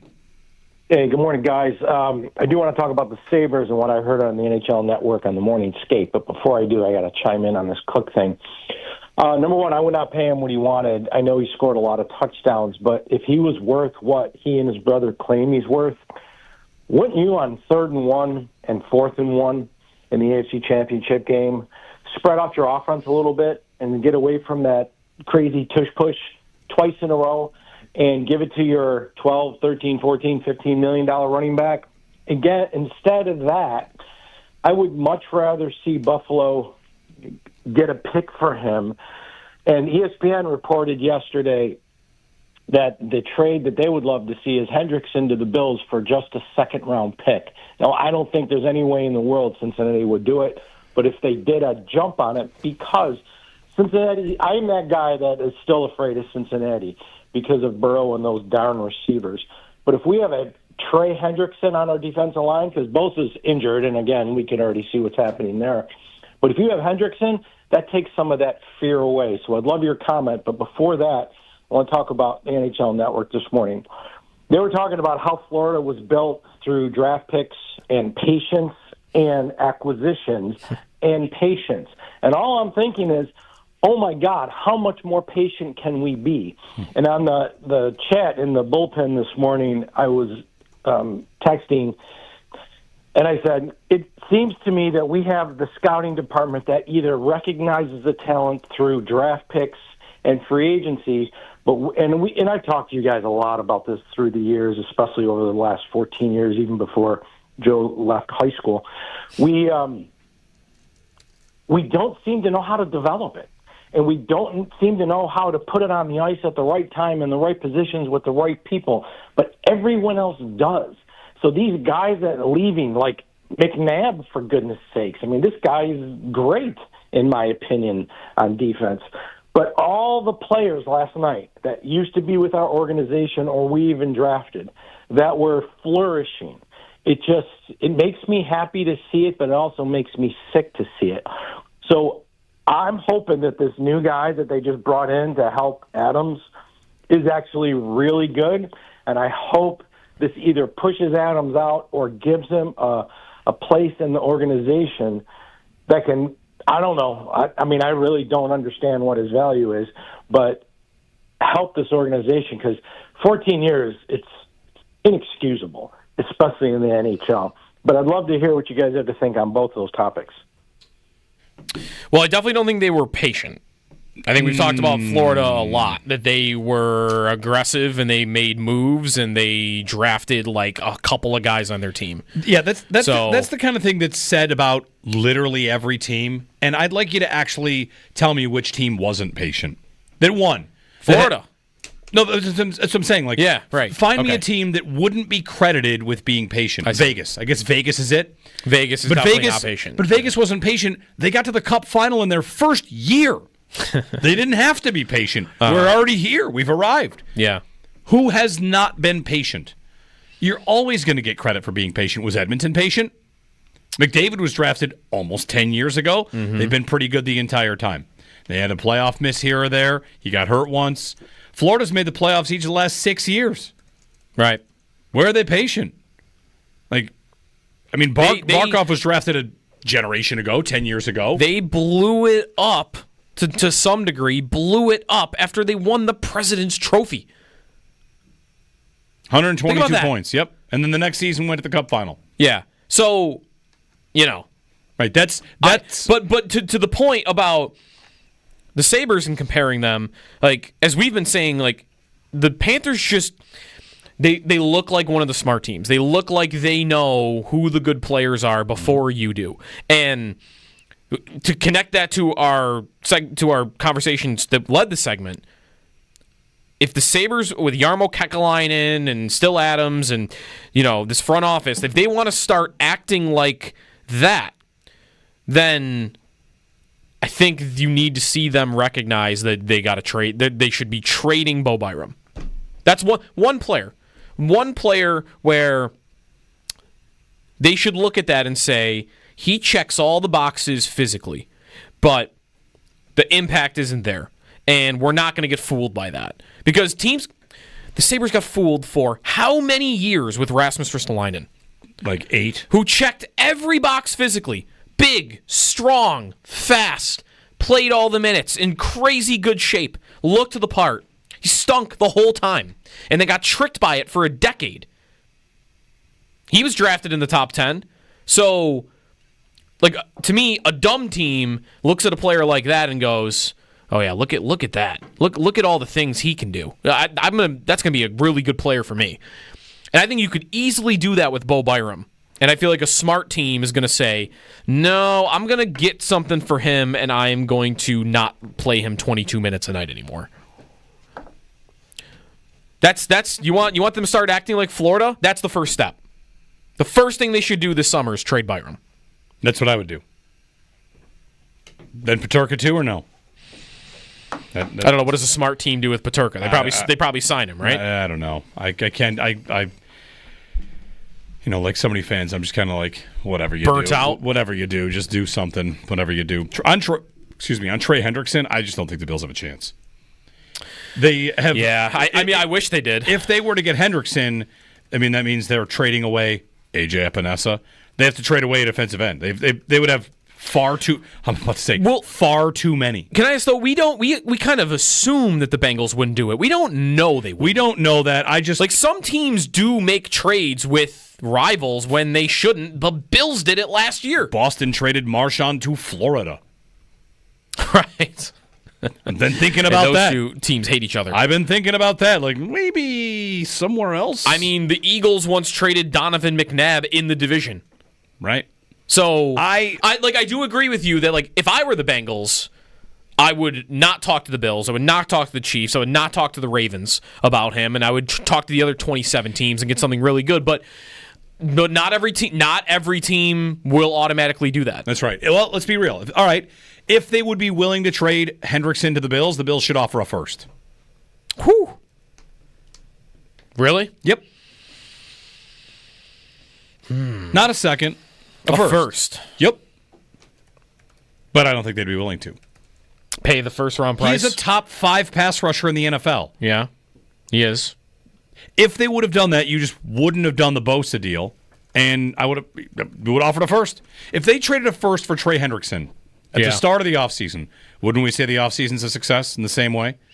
I'm not saying that this is what should have happened, but if they would have taken that, you have a top 5 pass rusher in the league on your team, yeah. Man, a second is too easy. Oh, here's the 60th pick for Trey Hendrickson. Come on, get real. 30.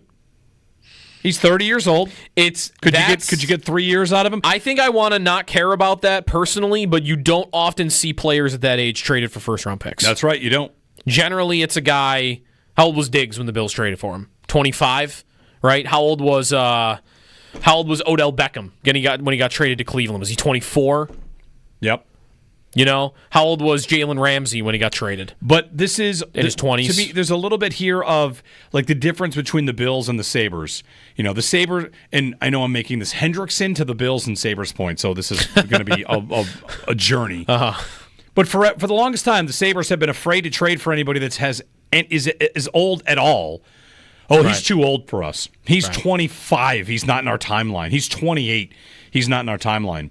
And for the Bills, trading a first-round pick for the best defensive – would you trade – here you go. I'll just even – you can't even guess that you're going to get this, but would you trade the Bills' next first-round pick for 2 seasons of the best pass rusher in football? Yes. I would. Yeah, I would do that. Yes. I would do that. Not every team should do that. But the Bills are in a position that, yes, they should do stuff like that. It should be all hands on deck to get this thing over the line. Especially the last 2 off seasons, the Bills have kind of, in a good way, had very smart, fill out everything, methodical type of exactly. seasons. Yeah. Spread it around. All right, we how many holes do we have? So by the time you get to next offseason, you're going to re-sign McGovern. You're going to maybe extend Cyrus Torrance, and then how many spots do I have available? Maybe I got a running back spot, but that might be it though. There won't be many, right? It sets up for a whale time. We thought this year could be the whale move, and it didn't really come to pass for anybody. No big pass rusher moved. But if you could have Hendrickson, I'd trade it first for him. I would do it. 30th pick. That's where you live. I wouldn't trade the 10th pick for him. But would you trade the 30th? And it's important to remember, like the trade value chart. I love to get deep into the trade value chart just because, for instance, the difference between the Bills' first and second round pick on the trade value chart is about 340 points. Mm-hmm. Okay? Yep. If you went up 340 points from the Bills' 30th pick, it's like the 20th pick. It's not as big a difference. So as it whenever sounds. we're saying a first, a second, in trade conversations, it's kind of, it doesn't do anybody any good. Would you trade the first pick of the first round? Of course not. That on the value chart, that's 3,000. What's the last pick of the first round? 590. Yeah. I've got this massive gulf between the first and 32nd pick, and that's all treated as, would you trade a first? Right. No. But the difference between 20 and 32 is about the same as the difference between 32 and 64. It's a whole round of difference on value in the final 10 picks. It's a long way to say that I would trade a first for Hendrickson, but it's not going to happen because I think maybe the Bengals would be swayed to do it if it was a first. Yeah, maybe because I don't know how many other teams would offer that. And even then, if you said yes to the Bills, the first reaction you're going to get from people saying how the trade went is like, well, yeah, that's basically a second. Right. It is kind of funny how we will do that very easily. We are allowed to do whatever we want. Keon Coleman, first pick of the second round. That's basically a first. Last pick of the first round. That's basically a second. You can move it a couple picks if you want to fit whatever you want. Should we just eliminate ever using the term round? I mean, NFL scouts every year. Pick 30. Just say pick 32. I don't want to hear first round anymore. Pick 34. Mm-hmm. And again, pick 38. Why don't we ever treat it this way? You don't want to give up a first. Okay. How many first-round grades will the Bills have in next year's draft? Is it 20? Mm-hmm. Will they get a guy at 30? Right. Or no? To them, it is a second-round pick. Exactly. Maybe. The Bengals want they want a first-round pick for Hendrickson. Okay, here's ours. It's 30th. That's a second-round guy on our board. He's 30. He's not 34. He's 30. He's 30. Like. How old was Vaughn when they signed him? At least 3 years older? I think he was 33. So, not to say it couldn't go the same way with Hendrickson, but I think that 4-year difference between what he is now and what Vaughn was when you added him, I wouldn't be so scared that he's about to get injured and fall off a cliff. Well, if he gets injured... he gets injured. That happens, and that's unfortunate. But Hendrickson is not showing signs of slowing down. His sack totals the last 5 years, 14-14. There's an 8 in there, and then 18-18. Yeah. He's a stud. Again, I don't think you could do it, and the offseason is pretty much closed. But if you did, I would have done it first, and I wouldn't have blinked. Ian Rappaport says that Terry McLaurin is skipping minicamp. Ooh. He wants a new contract. But that's the one where... Nobody believes future Bills receiver Terry McLaurin. Listen, I would love Scary Terry. Scary Terry would be amazing. The Bills probably don't even. They don't have a spot for him anymore. To be totally honest. Oh, stop! You're gonna get me in trouble. People are gonna yell at me. That's the one where there's no possible way he's Play not that getting horn. signed. Why? They're going to pay him. They're going to pay him. He's not getting traded. What? 1 year after Jaden Daniels set the world on fire, they're going to take away his only good receiver? Only good receiver, right? Do they have anybody else? I'm just making sure the snark doesn't come out right now. There's too much of it. You're really holding it in. I'm really holding it in. Yeah. There's a lot of snarky things to say that I don't even mean. That's what snark is. Hey, want to check out what's going on in the chat when we get back? Sure. I asked them if they would donate to the 100 Holes pre-party if we did what's going on in the chat, and I don't know how many of them said yes, but let's find out how much we can raise for the 100 Holes pre-party in one segment. We're going to put the QR code on the screen on our YouTube chat, on our YouTube feed. So you can just boom, bust the phone out, make a $20 donation, get in for the Josh Allen signed helmet, the Tage Thompson signed jersey, a ton of golf stuff. How about this? This fundraiser we got at Wayland on Thursday, we have a ton of golf prizes. This is something that Nate told me. Nate and I are doing this together, and we're playing the 100 holes. The flyer came out, and golf courses started texting Nate and said, we'd like to donate rounds too. To which I said to Nate, who has just golf courses texting them? Yeah. Oh, look, it's what? Golf courses are just texting Nate? Yeah. What kind of life does he live? How come golf courses aren't just texting me? I would like that. Yeah. Anyway, let's see how much money we can raise next segment if we can. The 100 Holes pre-party, it's going to be Thursday at Wayland. You can come out and join us and help raise money for the Live Like Luca Foundation and the Courage of Carly Fund as well with Roswell Park. We do, 100 Holes 2 weeks from Thursday. I'll be calling in. I don't have all my caddies yet. You caddied for me once, right? I did. It was 9,000 degrees. It was hot. Holy cow. I hope it's not that hot this It was year. hot. Anyway, what's going on in the chat? We'll check there next.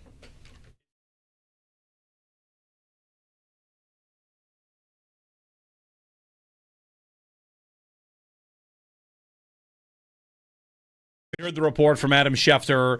It might be some time before James Cook's back in Buffalo. Now it seems, I don't know, Sal, maybe we're all kids, at Christmas shaking a box and guessing what's inside of it just to fill time. But there have been some rumbles that maybe Cook will be here. Ultimately, we'll find out in a few hours. But it really is the number 1 through 5 story of this week for mandatory minicamp for the Bills. Yeah, no doubt. I think in this world of, social media and people who know people, and it's always happened that way, but information goes quickly, but also false information goes quickly. So you never know what's true, what's not. But there's a lot of people out there who maybe claim to have seen him somewhere or know he's here or things like that. But, it's our job to kind of get it right and make sure that we know for sure. So we won't know that until Sean McDermott speaks at 11:45 a.m. today. I mean, it's possible, I guess, we could know for sure something from James himself or the Bills, but 11:45 a.m., that's when Sean McDermott speaks, and we'll know for sure if James Cook is there. But I've heard those same rumblings from people. Now, listen, doesn't mean if he is here that he's going to participate fully. That is another kind of bit to the story, right, which is he here is number one, okay, and if it's no, then we know he's not. If it's yes, then the question is he participating with his teammates in mandatory minicamp? Or is it what they call a hold-in, which means he's here because that allows him to not get fined, but he still doesn't participate because he is obviously, trying not to get injured and wants this contract and making a statement. Would it be weird, Sal, if that happened in minicamp? I'm trying to think, whenever we talk about hold-ins in today's NFL, I feel like they almost are always referencing a player doing it at training camp. Not to say it's never happened at minicamp, but I don't know how normal that is around the league. I don't think it'd be weird. I think it's happened, Joe. I just think that we don't think about it as much because training camp means a lot more, right? So maybe the storyline doesn't get out there as much. And if you look back, I'm sure that's happened. I think if I remember right, I think Jordan Poyer did for one day, and then he came back and he participated. And then I think maybe T.J. Watt did a little while ago for the Steelers. I'm not positive, but I don't think it'd be too weird.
All right, it's been a big week for us.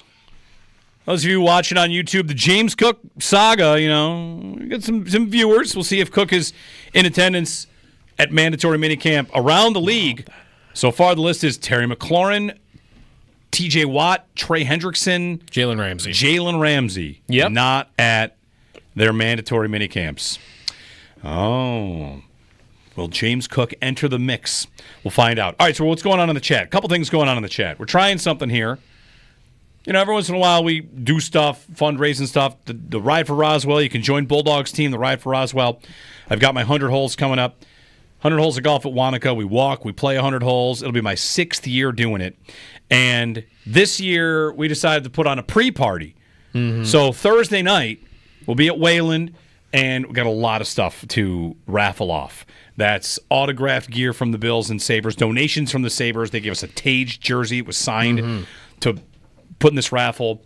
And one quick thing about this is, I'm excited to have this event and hope a lot of people can come out. I know it's the corporate challenge also on Thursday. So if you can't be there, you can buy a raffle ticket and still win this stuff. That's what's key here.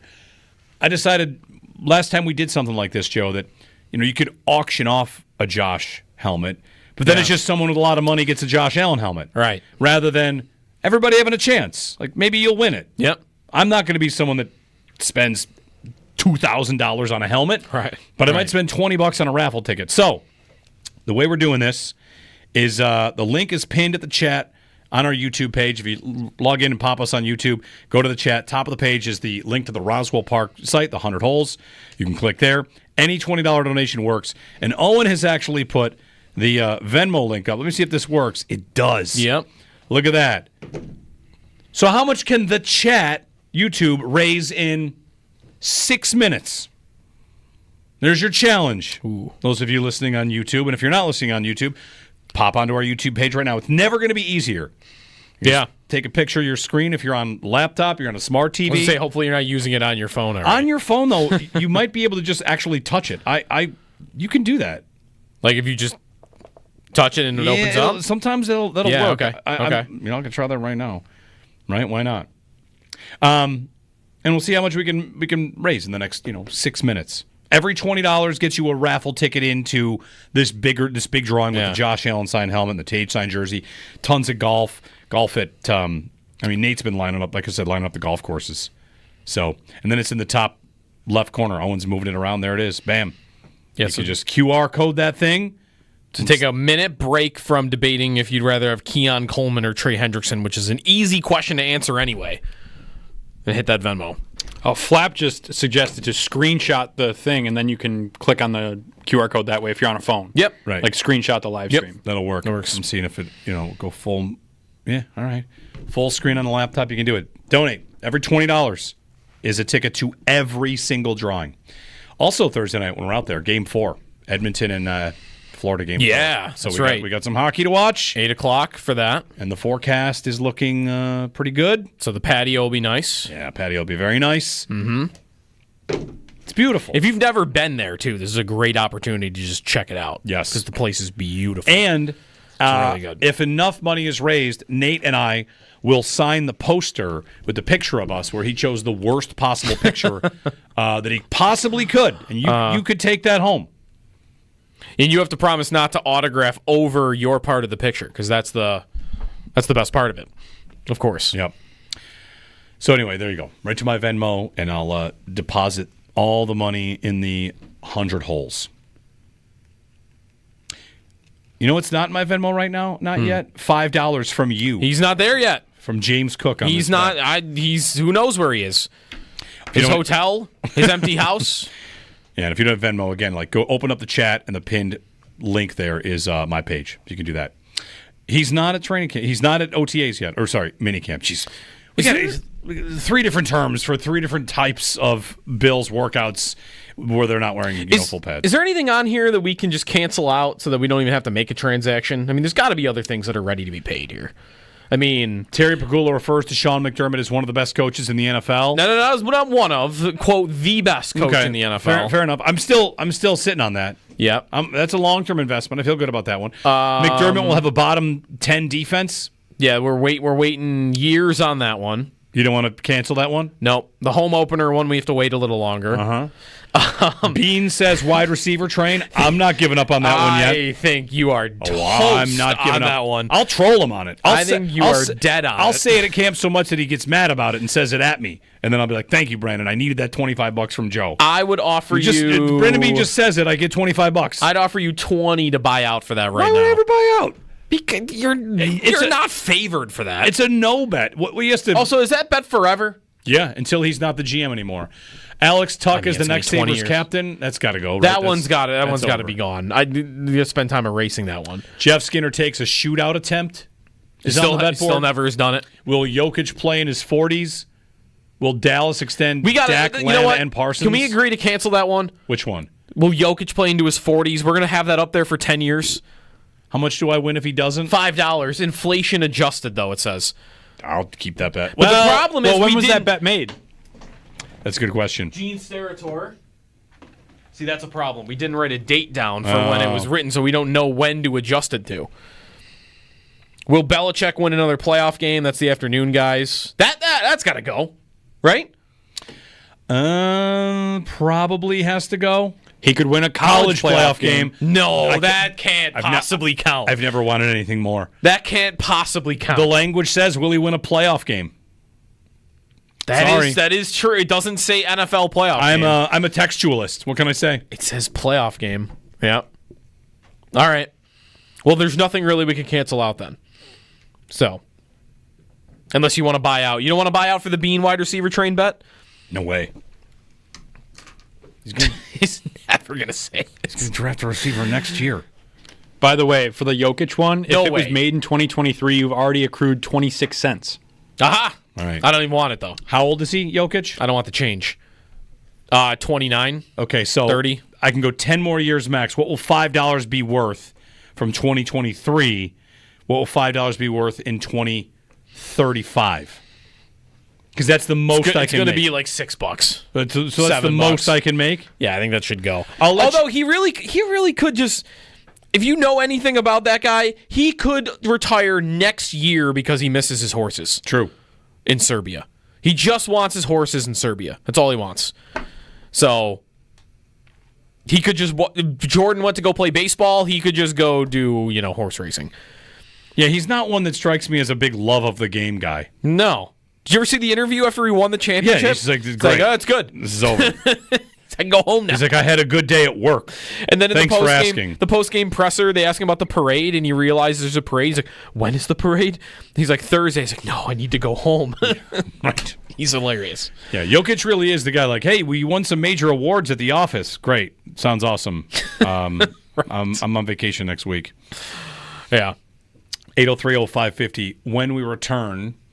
we have pairings for the U.S. Open? We have a U.S. Open green carpet to get to as well. Because already there has been a fashion choice made by one Jason Day, who is a polarizing fashion icon to a degree. And the choice he has made today appears to have gone too far.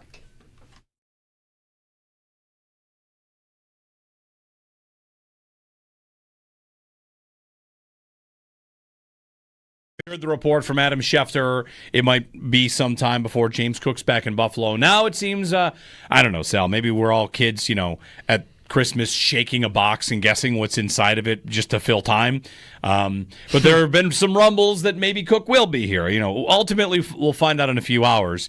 But it really is the number 1 through 5 story of this week for mandatory minicamp for the Bills. Yeah, no doubt. I think in this world of, social media and people who know people, and it's always happened that way, but information goes quickly, but also false information goes quickly. So you never know what's true, what's not. But there's a lot of people out there who maybe claim to have seen him somewhere or know he's here or things like that. But, it's our job to kind of get it right and make sure that we know for sure. So we won't know that until Sean McDermott speaks at 11:45 a.m. today. I mean, it's possible, I guess, we could know for sure something from James himself or the Bills, but 11:45 a.m., that's when Sean McDermott speaks, and we'll know for sure if James Cook is there. But I've heard those same rumblings from people. Now, listen, doesn't mean if he is here that he's going to participate fully. That is another kind of bit to the story, right, which is he here is number one, okay, and if it's no, then we know he's not. If it's yes, then the question is is he participating with his teammates in mandatory minicamp? Or is it what they call a hold-in, which means he's here because that allows him to not get fined, but he still doesn't participate because he is obviously, trying not to get injured and wants this contract and making a statement. Would it be weird, Sal, if that happened in minicamp? I'm trying to think, whenever we talk about hold-ins in today's NFL, I feel like they almost are always referencing a player doing it at training camp. Not to say it's never happened at minicamp, but I don't know how normal that is around the league.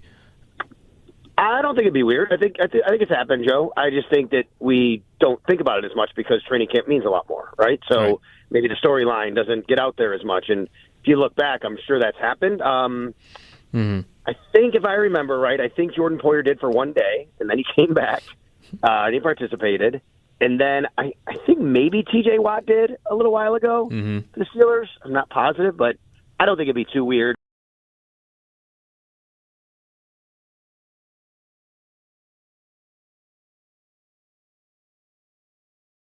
Like, we'll talk to Joe Marino about this tomorrow, but he planted this bug in my ear, and maybe it is what's happening. What if Cook, in fact, does want to go somewhere else and thinks, I'll play for the Bills, but it's going to have to be like 15. The number wouldn't be 15 for everybody. It wouldn't be 15 if it's the Cowboys come calling. Maybe for the Cowboys, it's 11 because he wants to go to Dallas, or maybe he wants to go play for, I don't know. He's from Miami. Sure. The Dolphins. And he played college football in Georgia, so I'm just throwing out some teams that are down. Yeah. He's not going to the Falcons. That's really all I mean. If you are, it's just like free agency. When we talk about these NFL or NHL players, you have to pay for them to not hit free agency. So the money you pay is, hey, I know you're an RFA, Bo Byram, but here's $10 million a year because we're going to pay to have your rights, and you don't ever get to hit free agency. For Cook, the one way to operate would that be, sure, I mean, I'll play there, but for you it's 15.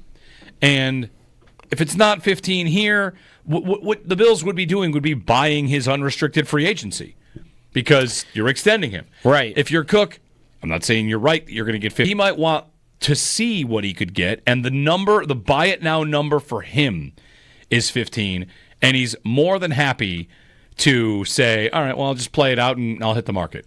Because we kind of paint this as he must be upset.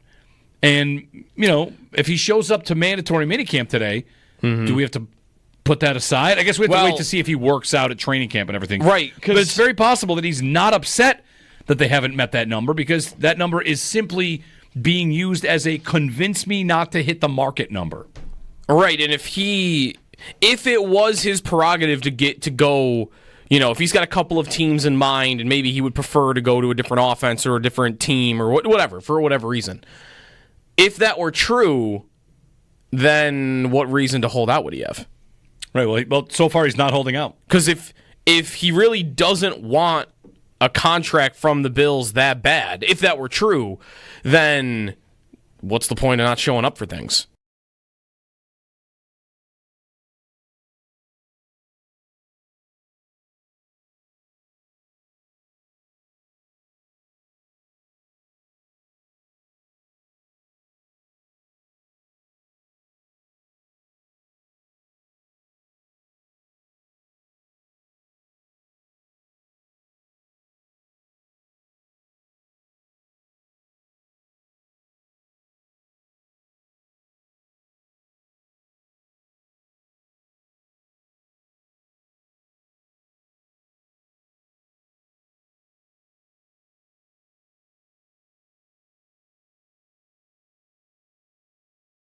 So it's U.S. Open week at Oakmont, and practice rounds, players are allowed to wear shorts.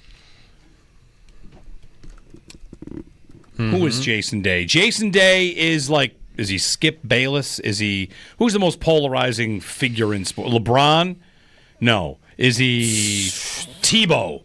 Tebow. You argue about him. Used Jason Day is, since jumping on with Malbon, who has, cool stuff, he's been pushing the edges, pushing the envelope on his fashion choices. Asked to take different things off at Augusta. Sir, please remove that. You can't wear that. Today at Oakmont, he is rocking a setup that features, elements of the American flag. Yeah. It's what looks like a quarter zip that's got a stars and stripes on the collar. That's fine. It says Malbon on the back. That's fine.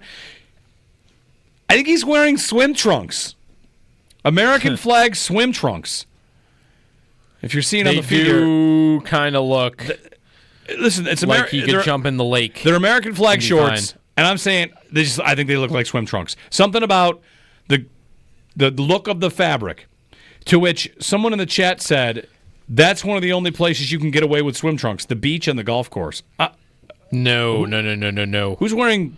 I've never seen someone wearing swim trunks on a golf course. I think we are in the golden age of a lot of things, and there are some shorts you could wear golfing that you could also jump in a pool with and be fine. But swim trunks on the golf course, I don't know about that. And not there yet. It looks like he's wearing swim trunks. They also look like the shorts that Rocky and Apollo wore in Rocky IV. That's right. I used to have those shorts. I had them at a Halloween. You used to have those? Yeah. I went as Rocky from Rocky IV for Halloween once. I had the American flag shorts. Really? And the robe, it said Balboa on the back. Yeah. Yeah, I was Rocky from Rocky IV for Halloween. Interesting. It's a good costume. That's a good costume. Yeah. Other than you have to walk around with a shirt off the whole time, which could be a little chilly. But you had the robe. You know, tie it up, go to a bar. Have to be a warm Halloween. Well, right, if you're in a bar, whatever. It was warm-ish. Yeah. Swim trunks for Jason Day. Our pairings are out? Pairings are out. The first tee time that's interesting is going to be Thursday at 7:29. Shoffley, DeChambeau, and Ballester, who is the guy who peed in the creek in at the Masters. Oh, your guy, your upside-down Arizona State guy. Upside-down hat guy. You're going to get Rory, Lowry, and Rose at 7:40. That's good. Okay.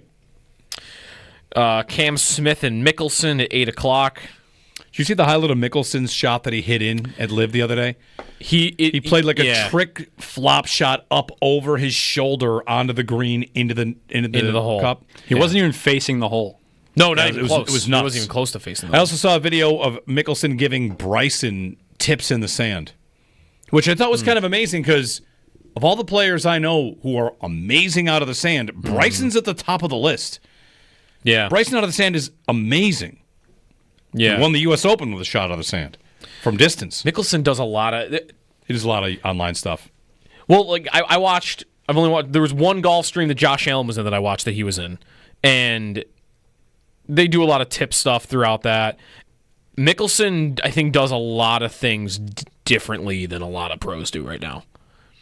Like, I don't know, the way he not even just the way he draws up shots and like trick shot stuff, but the way he plays certain shots, I don't think there's really other people that are doing the same thing. So you're picking apart his brain. Maybe you're thinking there's one way he does something different. I could see that. I mean, hell, he's doing a reverse flop shot the other day. My wife informs me we still have those shorts. Wow. I still have them. You got to wear them. I'll wear them at the 100 holes for $1,000 to the cause. Really? The whole time? No. That would be uncomfortable. I got to change. They're not uncomfortable. Although they might be a little... Well, I mean, I wore them 14 years ago. I don't think... they'll probably fit. You still have clothes from like 15 years ago hanging around? Probably. I'm changing my clothes out a lot more than that now. Yeah? Like, I don't think there's much I have that's more than like 8 years old. Probably less than that even. Northtown Automotive Extra Point Show coming up. Stay tuned for the latest on James Cook. My guess is we'll find out 4 minutes within going off the air as to whether or not he's going to be a training camp or a mandatory minicamp, rather. Northtown Automotive Extra Point Show is on the air. Sean McDermott, 11:45. Sal's down there covering mandatory minicamp. We'll see if Mr. Cook is present. And we're back tomorrow here on WGR.